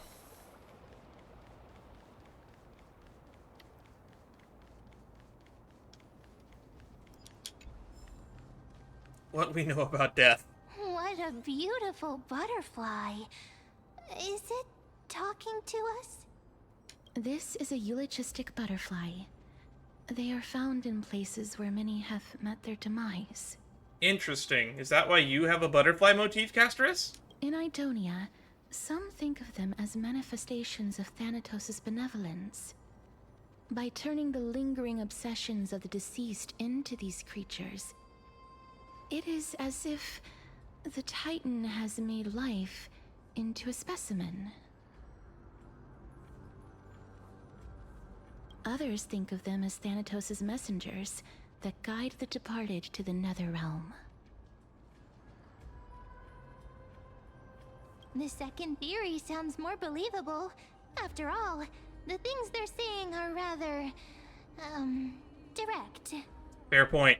Perhaps. But the fact that we're able to hear their whispers proves that we're fast approaching the realm of the dead. Sadly, that's a good thing in this scenario. These shadowy figures... are they illusions reflected by the River of Souls? Yes, they are. Do you want to buy any fish? Sure. Huh? He can see us? Why wouldn't he? More living people. More? There's other living people here? I'm not selling my fish to living people. You lot are too shameless. Buying fish without paying. If I ever see her again, I will... Who? Could it be that... you're all dead souls that never achieved rest? The Nether realm does not exist. Got it. So all atheists turn into ghosts. That makes perfect sense. Titan rejects you. Is this the same guy that Anaxa was talking to in the Nether realm? Because that's the same line that that person said. So, do you want to buy any fish? I already said yes. But there aren't any fish nearby. Other fish gone. The people are gone too. I can only keep selling fish. So, do you want to buy any fish? Yes. How many times do I have to tell you this lesson, old man? Apologies. I don't have much in the way of savings, but perhaps there's another way for me to release you from your suffering. No, Castorice, I'm loaded. Just let me Please buy fish. relax. May you fall asleep peacefully amid a gentle field of flowers. This. I knew it. These people aren't illusions. They're the souls of the deceased. We are in the realm of the dead, aren't we? They're supposed to reach the end of the west wind by floating down the River of Souls. Yet, they have floundered upon the shoals of the stream, unable to move forward.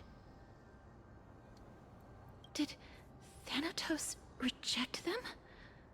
Or perhaps they didn't really die at all? Is my soul walking around here somewhere? Are they in the same situation as me? Perhaps all of us could still use some CPR. I have no idea. This circumstance is completely unprecedented. Clearly it's not. Hang on. Didn't he say more living people?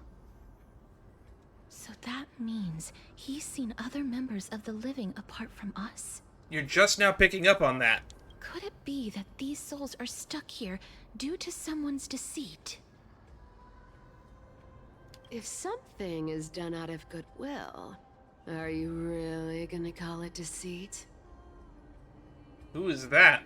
Goodwill? I can't see anything good out of... Wait a minute. Lady Cypher? I thought you left. That's me. Are you dead too?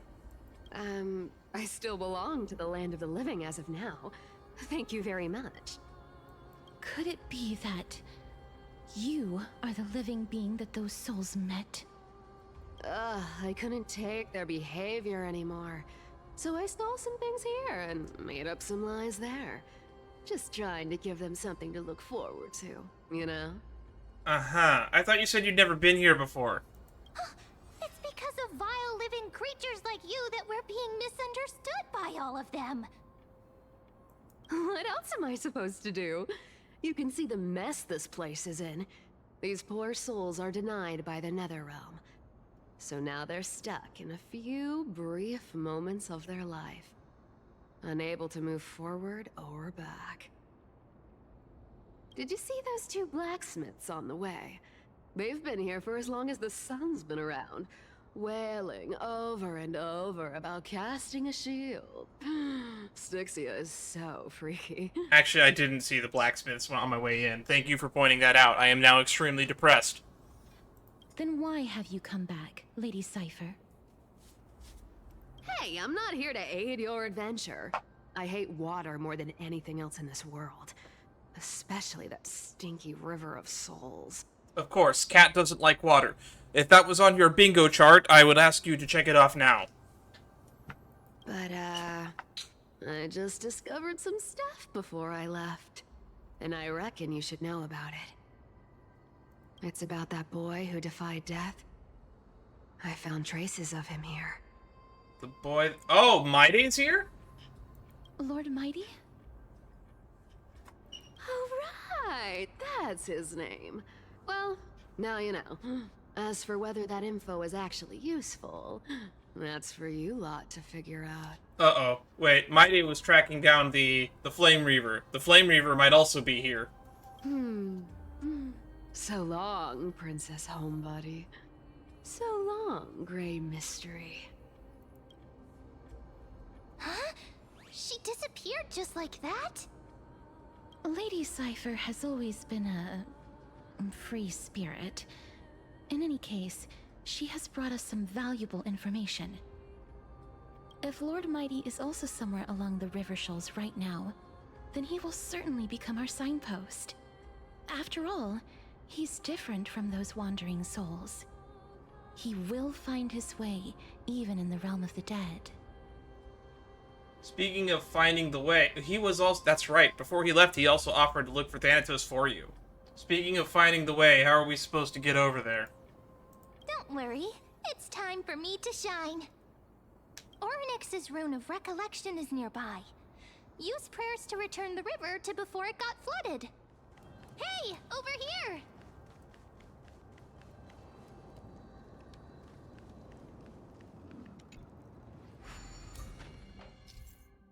Ornyx's Miracle, Rune of Recollection. Interact with the rune base and obtain the Rune of Recollection. When the rune is in possession, the Miracle Orb's illumination radius moves with your character and reverses the surrounding space-time.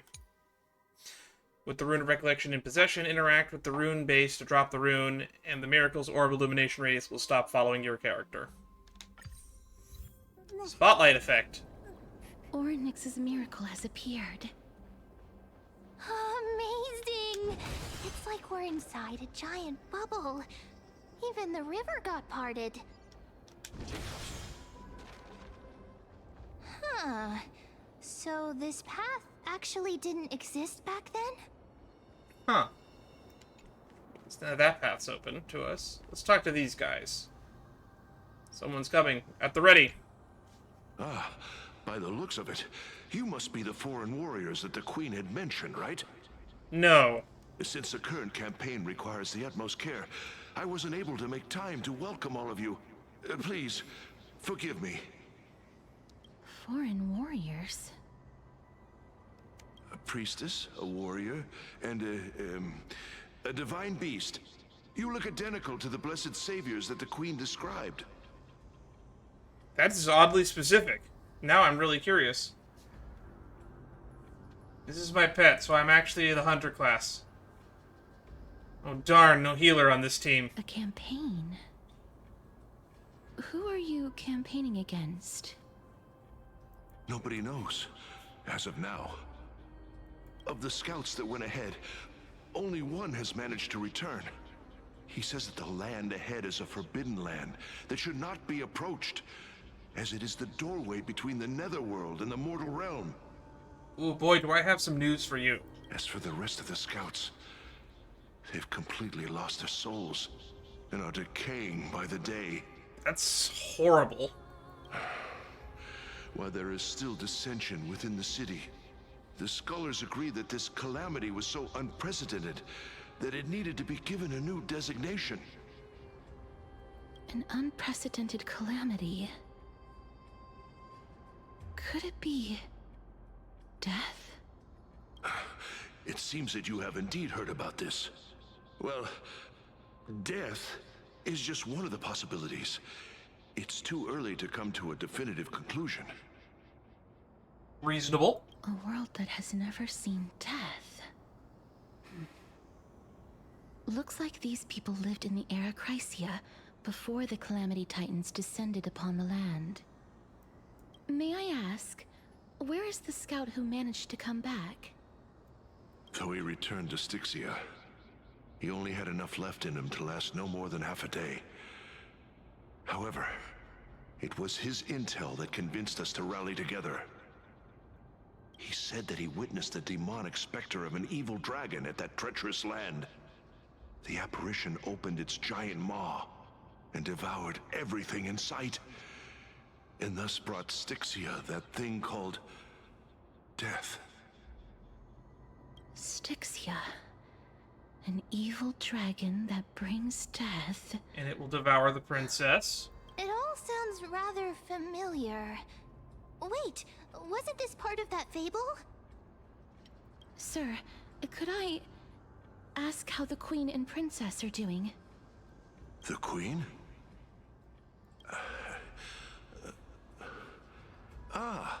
By the looks of it, you must be the foreign warriors that the queen had mentioned, right? I thought you already said that. Echo? I think he asked that already. Is he set to loop on repeat? Oh, it's the same lines. Looks like he's still trapped in the moments before his death. Damn, he died after this conversation? That sucks. Leave it to me. Sir, the war ended long ago. Styxia no longer exists.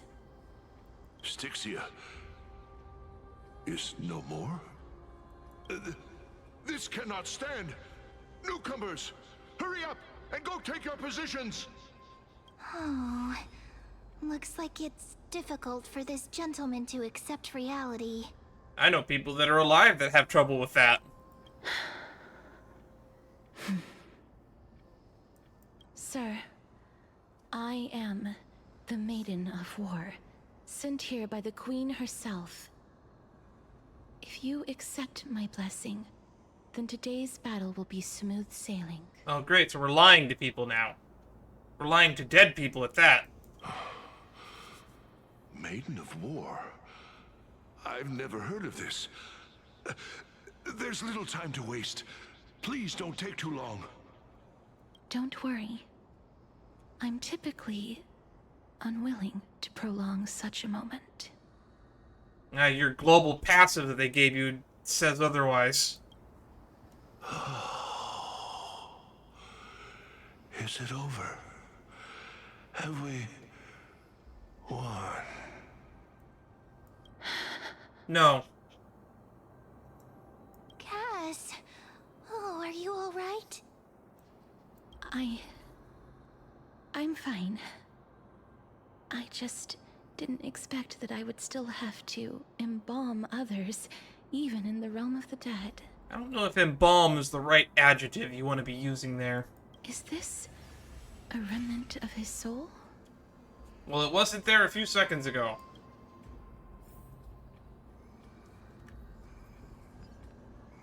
Hang on. There we go. Well then, Why should I place my trust in you? Whoa! What? Why are we seeing this scene here? Holy maiden from afar. Wait, this is... I don't quite understand what you're trying to say. Since the prophecy has already pronounced your name as Chrysos, heir of death, Alchema ought to treat you as an esteemed guest. Why are we seeing this scene here in a realm unrelated to Idonia?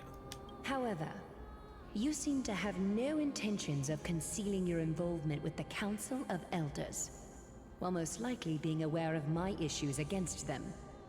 Wait, what? Did this happen? I cannot deny your claim. It was the Council that offered this room to me, and they had only one request. They want the curse of death to be completely subjugated to your will. I was agreeable to that request. Why? But why?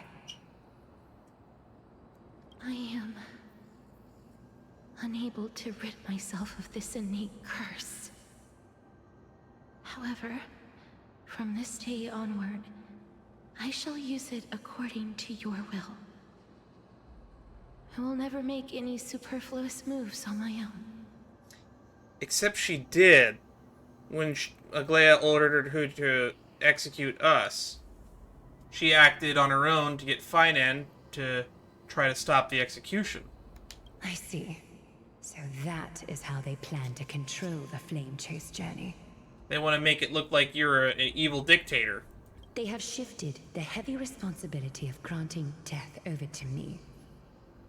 If I ever become obsessed with executing people, they will then have ample reason to terminate the Chrysos heir's journey.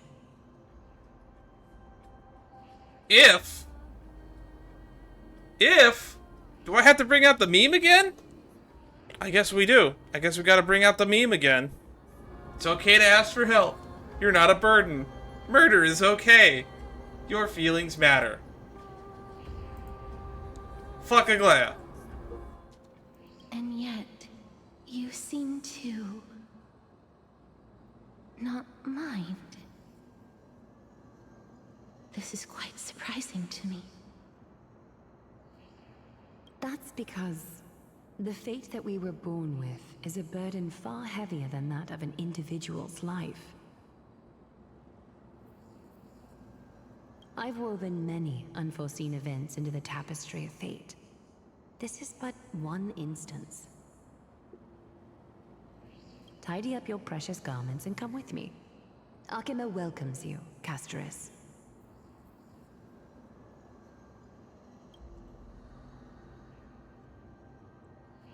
You seem to hear a sigh of contentment. Then the scene of the past abruptly I didn't think we'd find dissipates. vestiges of memory here. Maybe they've got something to do with Orynyx's rune? Maybe. Perhaps, but I do not need a reminder from them. This memory is one that I will never forget.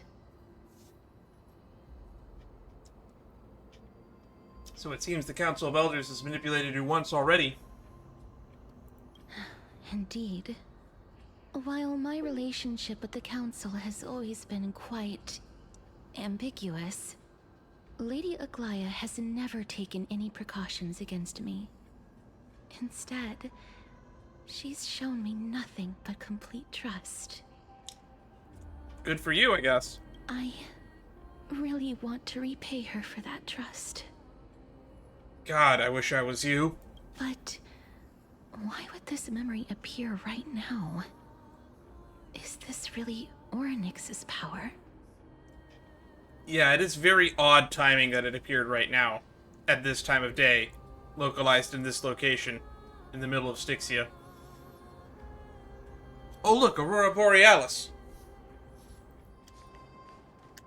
Could these dead monsters actually be... If Lady Cypher is to be believed, this could be the handiwork of Lord Mighty. He's still fighting against the Black Tide, even in the Nether Realm. So why are the enemies not fighting me? Why are the Black Tide monsters here too! Can they swim in the River of Souls? Why are they not doing anything? Even Thanatos wouldn't be able to accept black tide monsters into their realm. Are you basing this off of, like, a fact? Do we know that to be true? These traces seem to suggest that anybody who trespasses upon death will pay a heavy price. Will we suffer the same fate as well? We're also here to trespass upon the Titan. Since the realm of the dead must remain peaceful, it's imperative that we rid the place of such discordant noise. Please stay back. Let me deal with these enemies.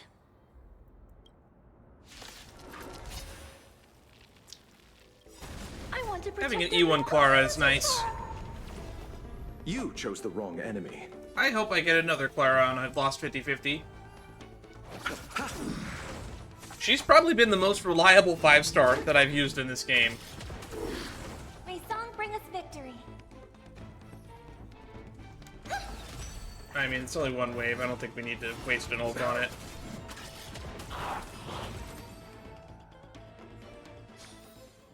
I hope I helped. The path ahead is blocked by the River of Souls again. In that case, let's go back to the past. This miracle sure is handy. This is yet another aspect of a Titan's divine power. So who put that giant eyeball up in the sky, though?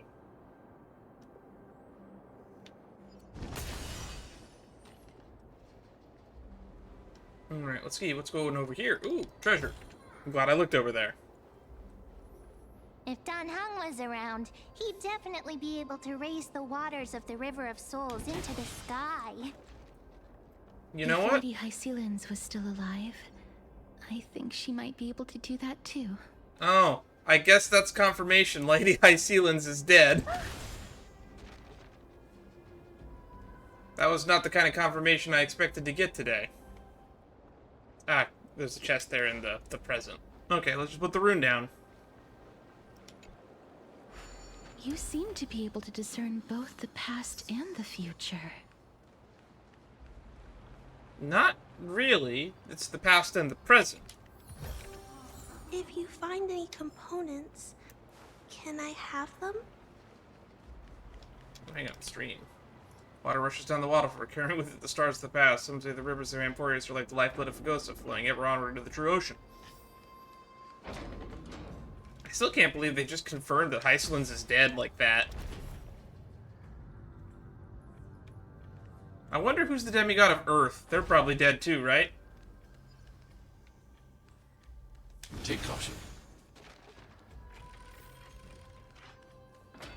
Oh, this place.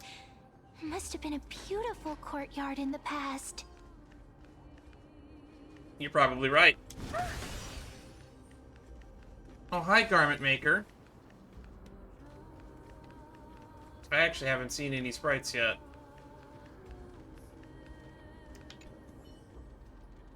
Remember, Castorice once spoke of the origins of the eugelistic butterfly. Some believe them to be the final obsession of the deceased. Others believe them to be Thanatos' messengers.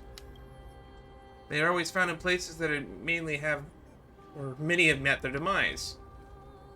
Lost human, if you could say one last thing before leaving this world, what would it be? I'm going to do a deep eepee. I want to live 500 more years. Farewell, Honkai Star Rail. I left my trailblazing legacy at...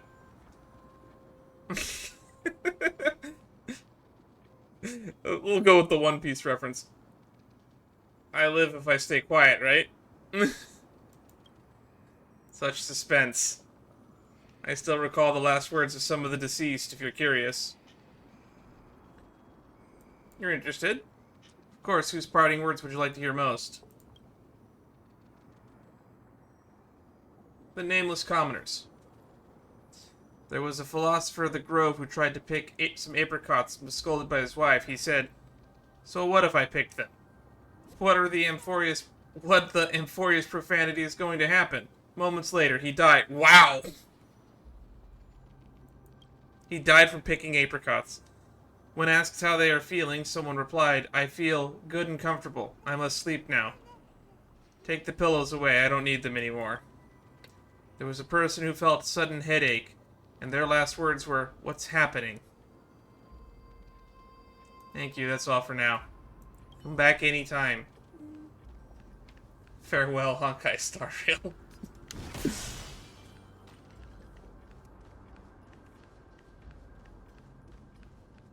Please excuse me. I am but a scholar from a distant land who had the misfortune of falling into the River of Souls and turned into a member of the dead. Man, Maide's so lucky. He turned immortal from falling in. Huh? This one seems to know that she's already dead. Oh, I was merely speculating. But it seems I was right. And you... I recognize you. You're the Holy Maiden of Death from Idonia, right? Wow, Castorice, you're famous even out here in the sticks. Ah! I'm sorry. I cannot bring you back to life. However, should you desire it, I can end your prolonged limbo. I'm well aware of that. Even if you were able to revive me, I would never choose that option. Why? That's because I didn't fall into the River of Souls by accident. Instead, I leaped into it to seek my death. Damn, hard times. Why? If you could see the life I've led, then you would not reproach me so. My life was far too miserable. If you say so. But I did not expect things to stay the same even in death. What a joke. In escaping my mortal life, I've entered a millennium of pain instead. Circe's above. What cowards humans are. For we fear both life and death simultaneously. I'm sorry. I am also powerless to answer that question. Nobody asked. That's all right, Holy Maiden. At least you are able to respond to me. Please, grant me death. Well, now that you want it, I don't want to give it to you. Circe's above. Does this count as thinking till the moment I die? She seems free. Can't imagine if I'd feel like that. What it'd feel like to roam around this void for centuries. I have seen too many farewells. Her distress is quite commonplace. There are those who will end their lives over what seems to be the smallest of worries. Death is a permanent solution to all of life's temporary problems. For some people, this power that I possess is a blessing rather than a curse. But I never managed to convince myself of that. Cass, are you still trying to create a world without death? Was she ever trying to do that? This is the first I'm hearing of it. Yes, because when placed under time's vast scales, there is no worry in this world that cannot be solved. I mean, if you word it that way. You should chat with Don Hung about this. This is a wish that I've held for almost a millennium. My mind might have changed once upon a time if people managed to strike up a friendship with me. But I've never been more firm in my conviction. Now that I've learned about your near-death state, it is my duty to wipe death from the face of this world.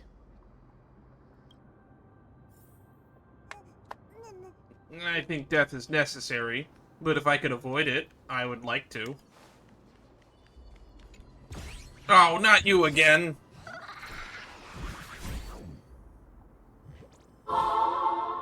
Something oddly satisfying about getting beaten up when feeling empty inside. It used to be a magnificent city-state, right? But with a turn of the cosmic wheel, it all vanished in a moment. This is maddening. The Nether realm is of foul water is everywhere, making it impossible for me to find any real treasure here. So that's what this is all about. So your true identity is... What do you mean my true identity? I'm Bartholos. For someone who can't inherit Ornyx's power, who would believe you're just a regular traveler or living dead? Ahem. Was it that ancestor Zagreus used to say? The world is a stack of reoccurring destinies. Truth is often less fair than trickery. Would they really talk so cohesively like that? Maybe not. It's been so long, I can't remember things clearly anymore. But you're different. I won't forget such a fascinating name.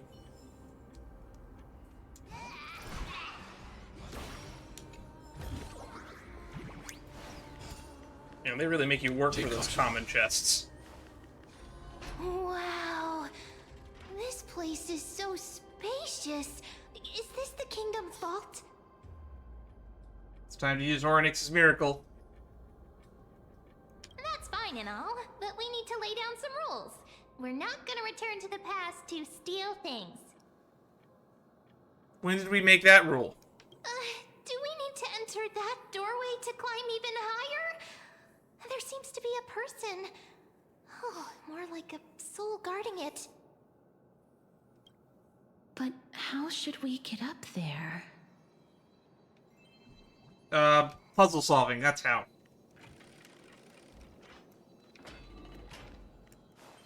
We gotta go down to go up.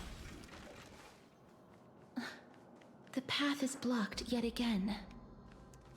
Ornyx's 8 always appears in times like this. How convenient. Open the book. Have them? So this is the vault, eh? Look, there's even a platform lift over there. Thank you for the heads up, ma'am. I have eyes. They might not be the best, but I can see with them. A chest of the past has been left behind, but none of its treasures remain inside.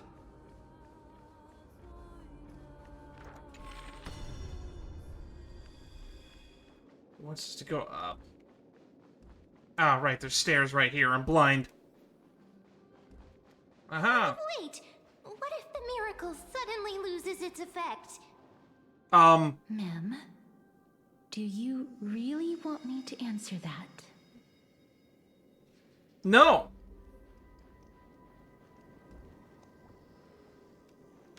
Vault officer.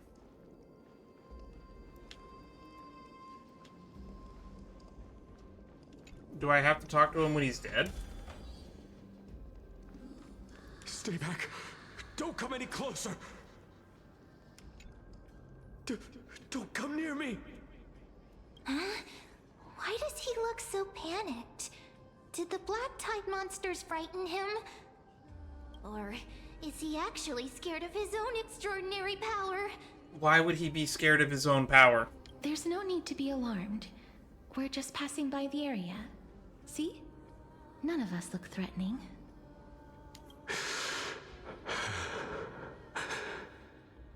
You have a point. Although... While this might once have been the royal vault, it's since been plundered empty. So please go away right this instant. You've misunderstood us. We simply heard your shouts as we were passing by, then decided to come over to find out what happened. My goodness. Did I really yell out loud? How rude of me. No, it's a normal response. I'm sorry to have bothered you. I merely saw a warrior. While that spirit didn't harm me, his blows really packed a hefty punch. Oh, you saw Mighty. A warrior? Could it be... Wait a minute. You seem to be quite different from him. Are you actually alive? How can you walk around here while alive? Wait, so Mighty is not alive? It's a long story. We're here to seek an audience with Thanatos. Thanatos? Who's that? Oh, right. This place is from before he existed. Is it possible that he's also living in the era before death descended? Death. Could it be that you are here to defeat the evil dragon Pollux? Pollux? Is that the embodiment of No. Death? According to the warriors under the Centurion's command, that evil dragon has been dead for quite a while. The curse that condemns people to death didn't originate from it. But they saw a girl within the dragon's embrace, and she is the true Reaper. There she blows. Pray tell, where is that girl right now? I've heard that the Queen spared no effort in bringing her back to the castle. Her Majesty intends to control all of Amphorius with this unprecedented power. Oh, where have I heard that before? As for whether this rumor is true, well, no one knows. You have my thanks for the invaluable insight that you've given us. Please, treat this touch as a token of my gratitude. Do we have to make him pass on? You... Are you...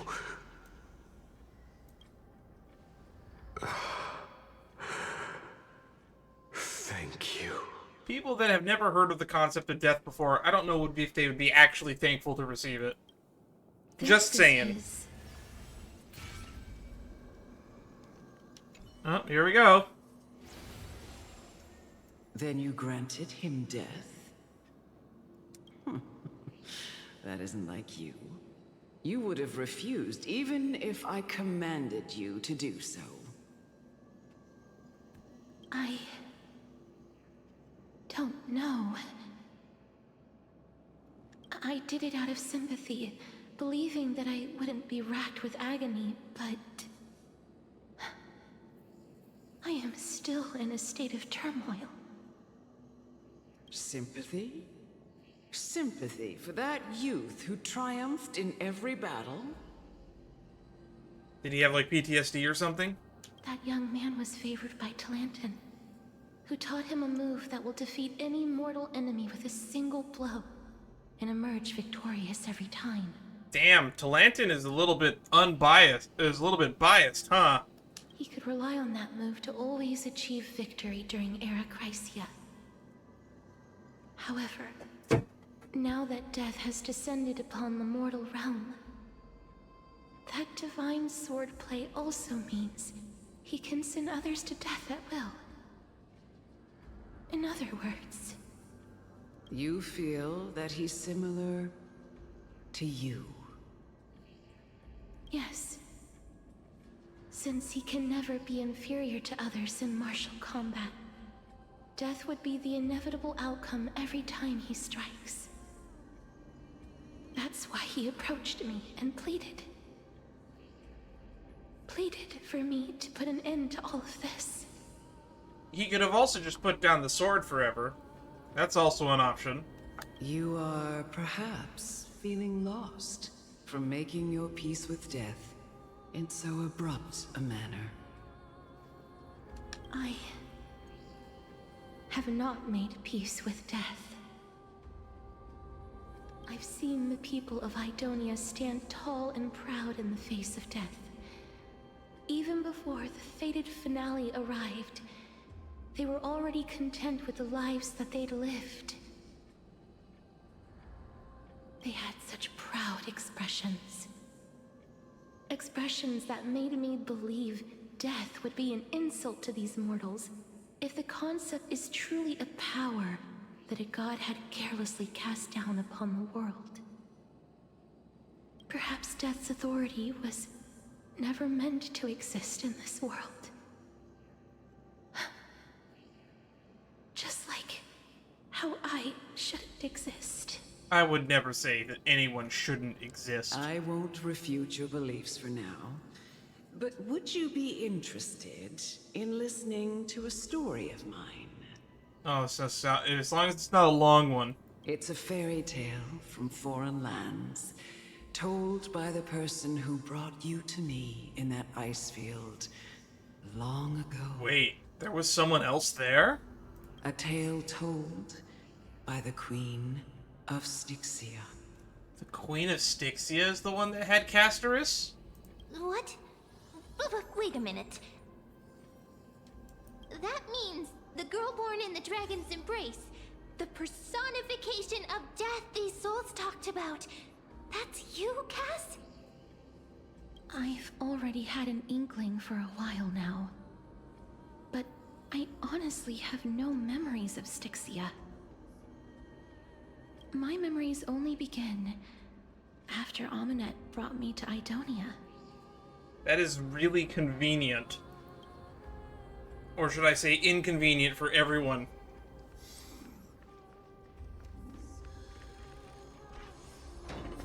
Alright, let's go talk to Mighty. Don't look back. Keep moving forward. Always.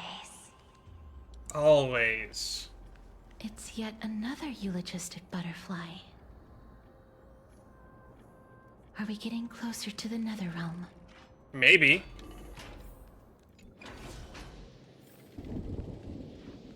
Oh, this is... Something. We're going to the top of a tower.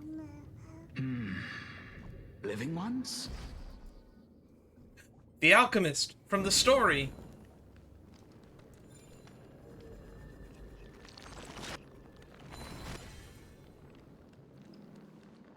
Oh, could you be the scions of Styxia? Did you hear about the great work that I'm doing here, and have thus arrived to give me the last material that I need for transmutation? Great work? Have you heard of the great name of Pollux, perchance? Great work. The Ars Magna? Definitely heard that name many times today. Its pilot is probably right here. It's pilot. You have? Then that's good. During the Age of Myth, a time likely before your birth, I was the unsurpassed zenith of alchemy that none could reach. On the shoals of the River of Souls, I shall make Pollux soar again and bring death back to the world. Good for you? But didn't that dragon already bring death to the world? Oh, looks like you don't know the whole picture. Well, it's true that the missing girl can grant death to mortals. Pollux, the one who delivered her onto this world, makes it so that humankind cannot die. So, it's just as I feared. Really? Could you share with the rest of the class? What did you figure out? You and that dragon are the two sides of the same coin? This is my guess. The deceased are supposed to drift down the River of Souls until they reach the end of the West Winds. But this River of Souls was blocked by Pollux's fall. That's right. That's why it's imperative that I bring the dragon back to the mortal realm and make it soar the skies again. I have long since prepared my alchemical matrix in the tower. Although, I am still missing the most crucial material of all. What do you need? That final ingredient, the final sacrifice, is none other than the girl who lives out her days with death. Huh? What's going on? You didn't touch him, did you? I know that I am no longer capable of carrying out that task. Take this, all of you, and please fulfill that great undertaking on my behalf. Oh, he's just gonna pass on his own, isn't he? This... We had been inebriated in Fagusa's feast for too long before we began to seek divine bestowed death, so that we could be freed from the whims of fate. However, that brought doom upon us. instead of summoning a supreme god, we encountered a monster that cut off the River of Souls. That detestable dragon Pollux denied all the dead from the gates of the Nether realm. Interesting. So no one can pass on as long as the dragon persists. Unable to rest in peace, these departed spirits engulfed Styxia like a roaring tide. As a result, my city and its people no longer exist. That child is the only person whom I managed to save. Born within the evil dragon's abdomen, she has possessed the talent of death since her birth. She must have been granted to us by the gods as a chance for us to atone for our sins. Please, you must nurture her to adulthood and prevent her from experiencing all of the suffering that we went through. I promise that I will care for her as a mother. No, you won't. That I will protect her from the evils of death. You were wording that really poorly. By Fagusa above, thank you for your kindness. As her mother, please bless this child with a name before I am swept away by the River of Souls. Please, let me know how I should address her in my next life. Oh.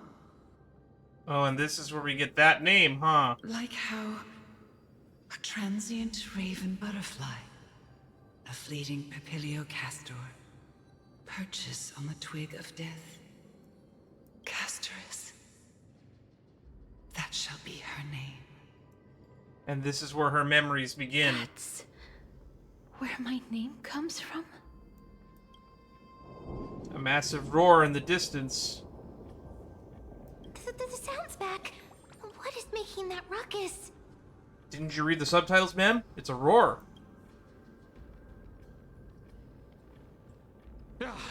Living ones, don't waste your time bickering. The Netherrealm's wrath is falling upon you. Black Tide Creations.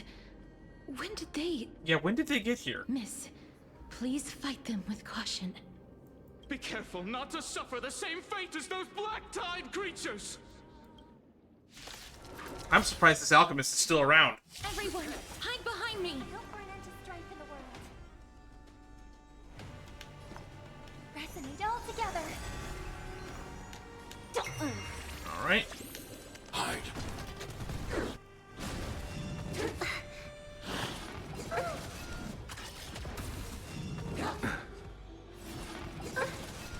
Bloom. Thank you. My throat is feeling much better tonight. Stars echo. You chose the wrong enemy. Feeling spiffy? I need to be brief. Eternal sleep is not the end. The dead return! I hit the wrong button there. I meant to hit Sparkle's ult. Let's play. Can you find the answer? Annihilate. I want to protect everyone. Help me, Mr. Sparrow. As you command. There's so many. What is that thing? How are we holding up? I underestimated you.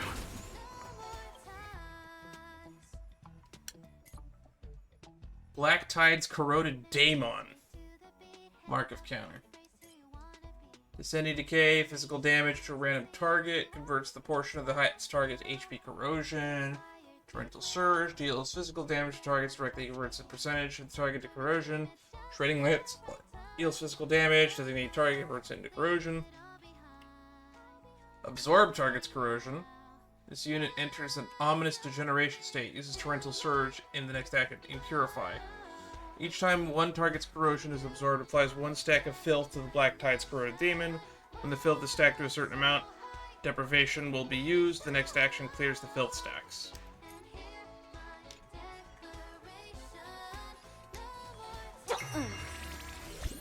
Hide.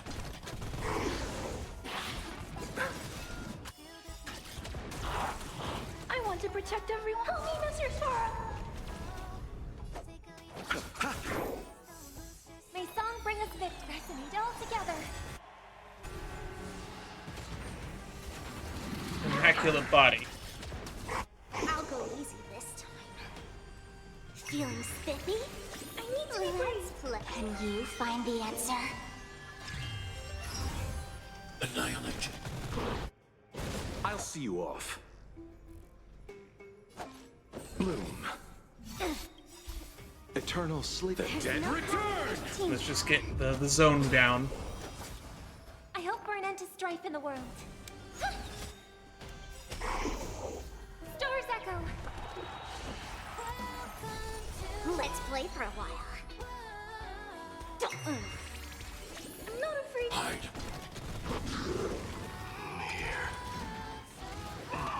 For the Feast of Strife. Hey! On their triumphant return. Mighty!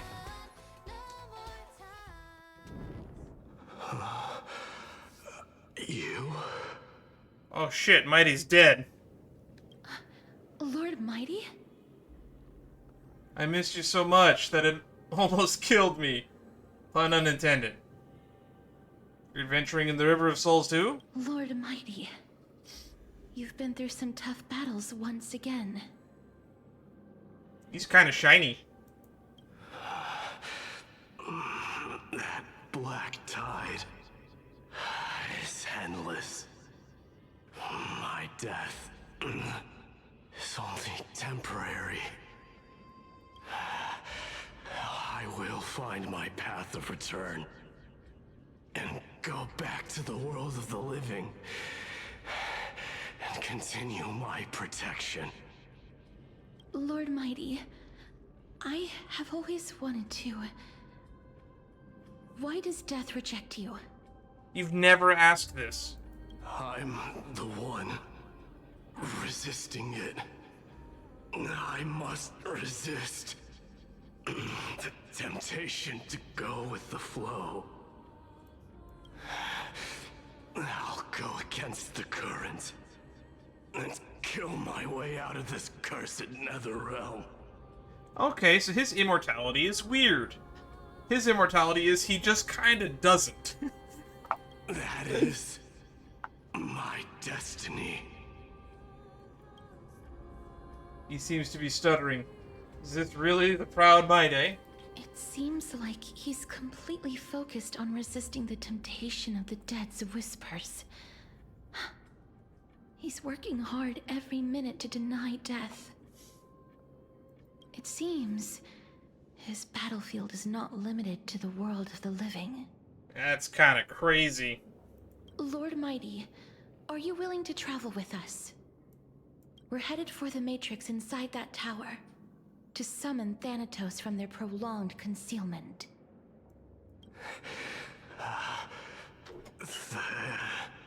Thanatos. Challenge. Death. That's right. If we can work together and defeat them, you won't have to be troubled by the curse of immortality any longer.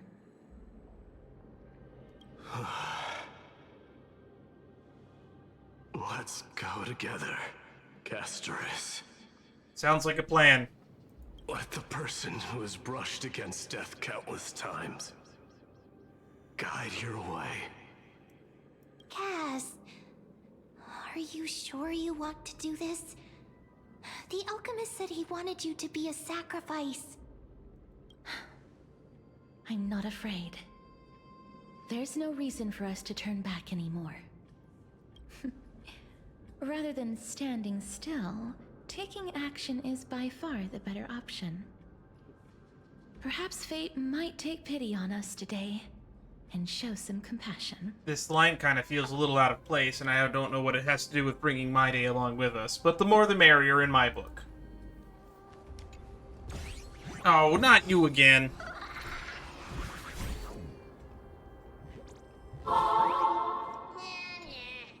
Alright, Bartholos. Behold, the great work of old Bartholos. This huge raw stone was pilfered from the bottomless depths of the sea Then to determine if it really held a crystal filled with magic power, the stone was lifted to the very sky, to split open and peer inside. Stop it, you're no Titan. So how much would that thing up there fetch? It's invaluable, assuming you can find a way to move it. Even if you just had some mountain dweller melt it down, you'd get a good amount of gold out of it. Fine, I was just spinning a tale. This is the Nether realm, after all. Worlds apart from the mortal realm.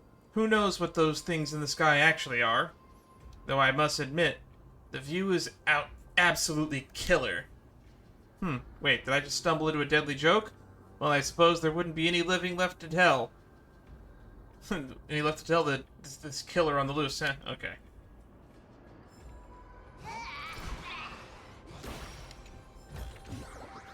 Well, that was some interesting lore. I didn't expect to get really good lore like that from a chest.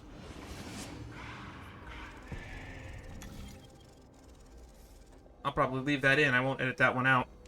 We're approaching the 3-hour mark. Before you are the rusted and broken chains, remnants of the path that once led to the tower. This is going to be difficult. Are we gonna get that cutscene from the Nameless Faces trailer where Maide just like throws some chains together and bridges us across? Didn't Cash from Kremnos also have this? I'm familiar with this kind of mechanism, but I've never repaired broken chains. If I was more powerful, I would be able to carry one person with each limb and fly the 4 of us to the other side. Mem, become big. I will cast my ultimate. The Rune of Recollection is here, but I can't find a miracle orb anywhere. So weird. Oh, could it be in that collapsed tower in the distance? You're probably correct. Looks like it's your time to shine. 1 minute of Mem being useful comes from 1,000 days of training, Mem. It's still up to me to step up in a crisis. Wait here. I'll go check things out.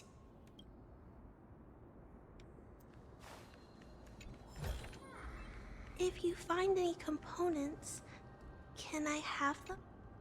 Just shout for me when you need my help! Go, Mem. Got it! Just leave it to me!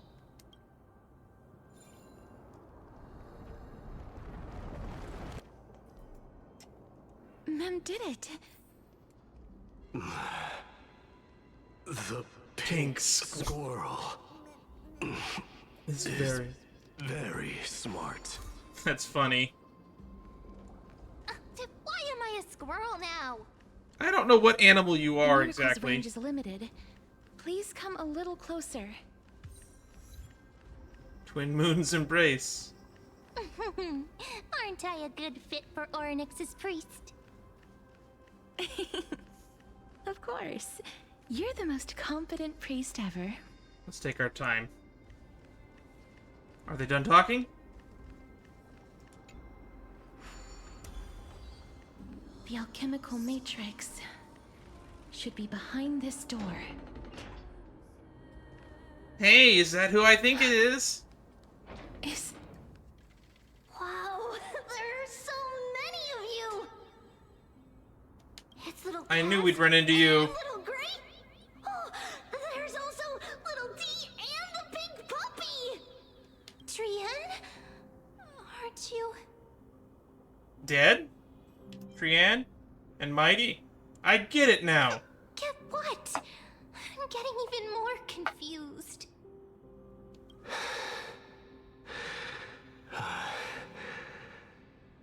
This is the first time I've encountered a deceased friend while going upstream in the River of Souls. It really works like this. Just like the other departed spirits we've encountered along the way. I'm also unable to sense the aura of the living on Lady Trian. Yup, you're right. Trian already knows that she'll not be able to return to everyone's side. That sucks. But Trian believed that little Cass would eventually return to the Nether realm. So, Trian has been standing here, at this spot closest to the world of the living, and waiting for little Cass. Wow. How long you been waiting? I guess like a couple days, technically. Oh. It must have been very tough for you. But according to what Trian said, we're almost at the entrance of the Nether realm. Ooh. What was the gift that Trinity said you were making for us? Trian promised Trevi and Trinan that when little Cass got here, Trian would get the gift ready and be the first person to run over and welcome you. Wait, they're capable of talking to you after you died? So, little Cass, don't cry. Please, accept this. We finally finished it. Oh, that's so cute. Also, how did you get it? I like the way Anaxa is drawn. He's so derpy looking. He'll look even weirder with our bat. Why does Don Hung always look so cool in drawing form? I want to look cool. This is what Lady Treeby once mentioned. The gift for me that you didn't manage to finish. The Holy Maiden of Janus. Even when separated by life and death, their thoughts are still connected. Oh. I didn't think of that. That's still kind of sketchy. Trian spent a lot of time drawing this. Trian hopes that little Cass likes it. I love it. I hope she likes it too. Seriously? Also, I feel like you're leaving out some people that Castorice apparently was friends with, like Hysolins, who has passed away. It's seriously a wonderful drawing. Lady Trian. I wonder where Hycelians is right now. I mean, we're in the land of the dead already, right? Maybe we'll get a cameo for her before the story ends. Our flame chase journey. Little Cass, we don't know what your journey was like before. Trevi has always said that it must have been a very harsh and frightening journey. But little Cass no longer has anything to I like how fear now, derpy they drew Trinan. everyone is here with you in this flame The blank chase face. journey. No eyes. That's right. Only now, when I see Lady Trian's gift, do I realize that I've already obtained so many things I would never have dared to dream of since I embarked on the flame chase journey. You lived a good life, Cass. It's the first time I've gained so many companions. The first time I picked up the hobbies of crafting and photography. The first time I had dinner with someone else. The first time I went to the market to buy the Chimera doll I'd liked for a very long time and hugged it to sleep. The first time I wore a dress personally made by Lady Aglaea. The first time I went for a walk with Lady Treeby, Lady Trian, and Lady Trinan. She's on the verge of tears, you can tell. This is some great vocal delivery. Time I enjoyed the night breeze and looked up at the stars with Miss Hyacin. The first time I took care of Dromasis with the Trailblazer. Oh, right. I did not eat brick. I know some of you did do that, though. Although off-stream, I actually did go and eat the bricks later. Looking back at all these experiences I never thought were possible, it feels as though the scales of my life had shrunk from centuries and decades down to minutes and seconds. And all of them are so precious.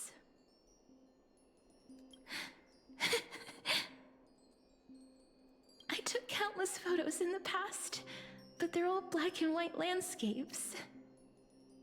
I don't have a single one with friends. If I had known, I would have taken more pictures.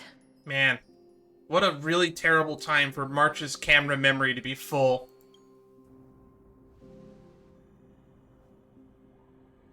And shall we take one now? I don't have a working camera. Trian says yes! Trian likes little Cass, and would love to take a picture with little Cass. Sadly, being departed souls, our images cannot be captured in the world of the living.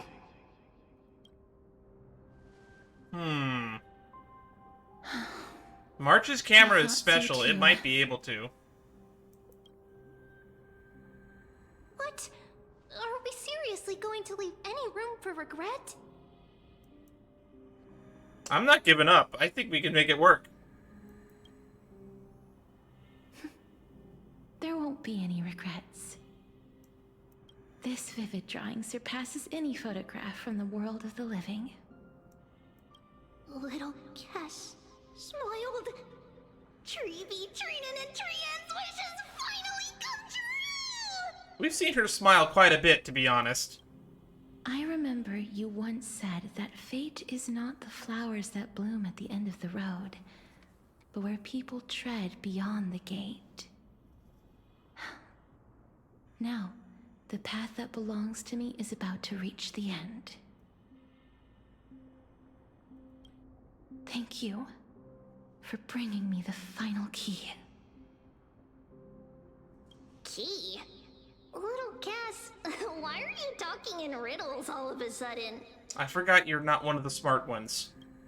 I have a feeling that soon, this gift of yours will become the key to saving Mrs. Life. Oh, look who's back! Wow, that's amazing! Then keep smiling and carry on bravely! Little Cass, Little Gray, everyone, see you tomorrow! I'm not gonna cry. With a blinding smile, Trian's golden form disappears in the thin fog of Styxia's moonlit night. Lady Trian. The aura of this place. We have indeed reached the end of the stream of souls.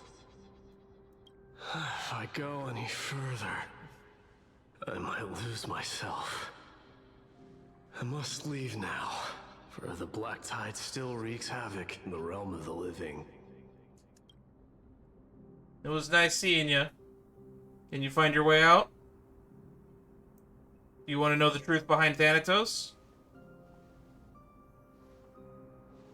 I seek not to enter the door to the Nether realm. Castorice, will you fulfill your duty for the flame chase? Oh, hesitation. I have yet to make my decision, Lord Mighty. No matter. Make the choice your heart desires. Even if it takes 1,000 years of waiting. I will continue to fight till I die. Then rise from death. Till the miracle descends.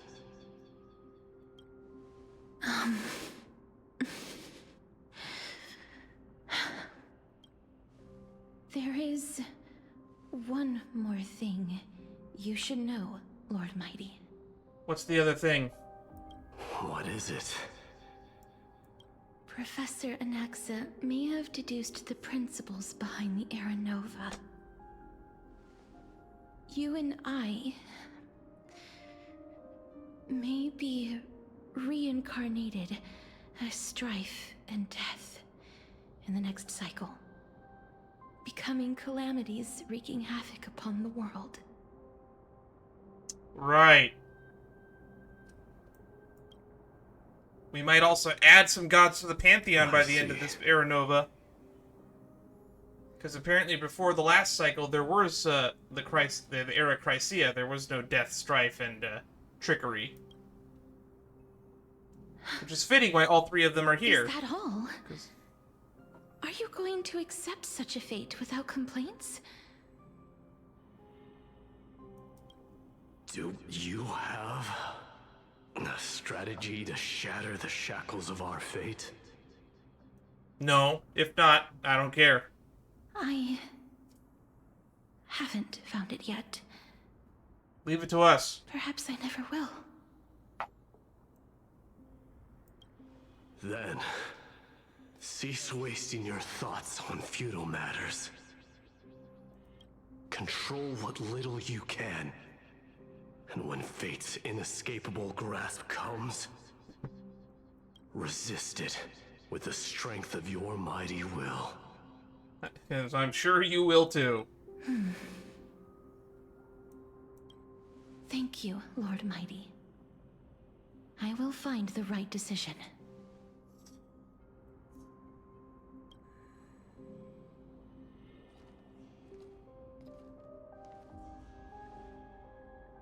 In the name of strife, may you meet a fitting end. This must be the Alchemical Matrix the spirit mentioned. Let's see. We need to insert Aquila's sky, Georios' earth, Kefali's fire, Fagusa's ocean. And Nestia's love.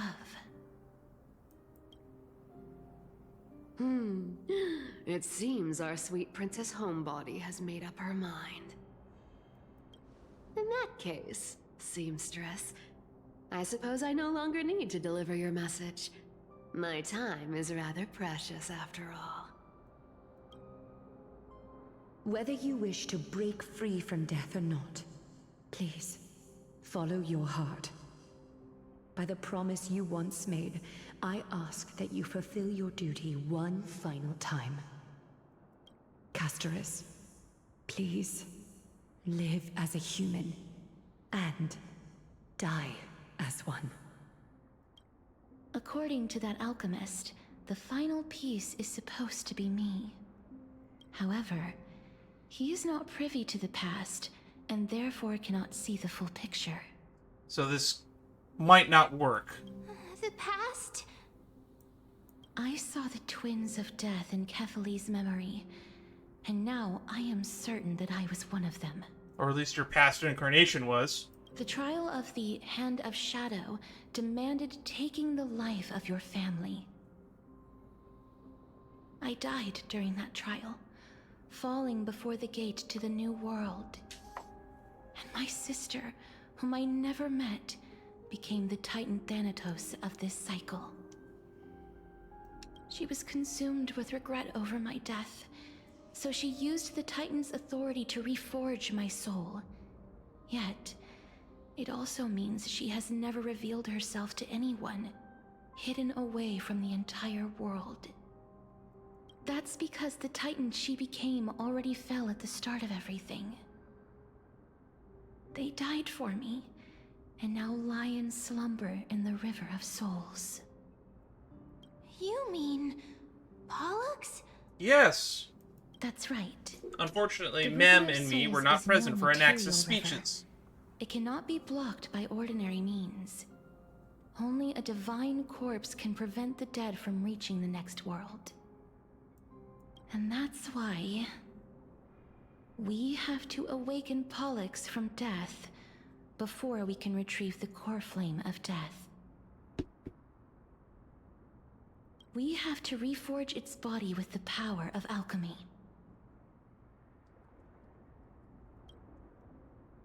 Sounds like a plan. How do we do that? But Cass, if that alchemist speaks the truth, does that mean you're also part of the dragon body? Probably, yes. According to those departed spirits, I was indeed born as the dragon's twin. But before we talk about that, have you heard the sighs? I did when I was collecting the souls. You sighed many times on the way here. No, not from me. The sounds that come from the memories when we were collecting the souls. Oh, those ones. Ah, I heard them too. So what are those? I think it's probably the sign of Pollux's wish being fulfilled. Ah. They must have realized how heavy a price they'd need to pay when they used their divine authority to resurrect a dead woman. That's why they exerted every ounce of their strength to send me to Styxia, a city that called for death, a land where none is hostile to death. They never saw their wish fulfilled and fell so prematurely, all because they wanted to give me a new life. Pollux must really want to know how their sister has been after giving their all to save her. That wish is the reason Pollux's soul still lingers in the mortal realm even after their fall, quietly watching and documenting every detail of their sister's life. Ah! So instead of picking up objects on the way here, we were instead showing things to a strand of yearning that lingers here. Now, we must weave these yearnings together and restore them into Pollux's complete soul. but all of this is just a hypothesis, right? What if we go through with the ritual and it turns out totally different? I don't know. I don't have any better theories to present. That's fine. As Professor Anaxa often reminds us, such is the nature of alchemy. The true outcome can only be known once the process is complete. This is why alchemy is also known as the miracle of creation. Now, the puzzle of Pollux's yearnings is nearly complete, with only one final piece remaining. I shall reveal what they have been yearning to know in the Alchemical Matrix. I will show them my whole life since I left Styxia. Lady Trianne has already drawn a picture of my entire life, and it is now in my hands. Real convenient that we got that then.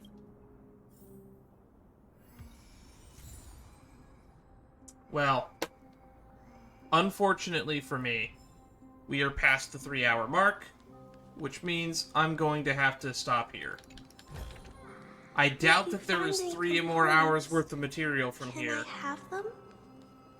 So, when I start editing these together, it's probably not going to be 3 2.5-hour episodes. It'll probably be 3 3-hour episodes. So, Mr. Svarog. I will record the finale tomorrow, or I guess later today, technically, since it's already past midnight. And I'll see you all next time. But Editor Me will splice this together, and we'll just continue walking on and continuing the puzzle. Till next time, see you then.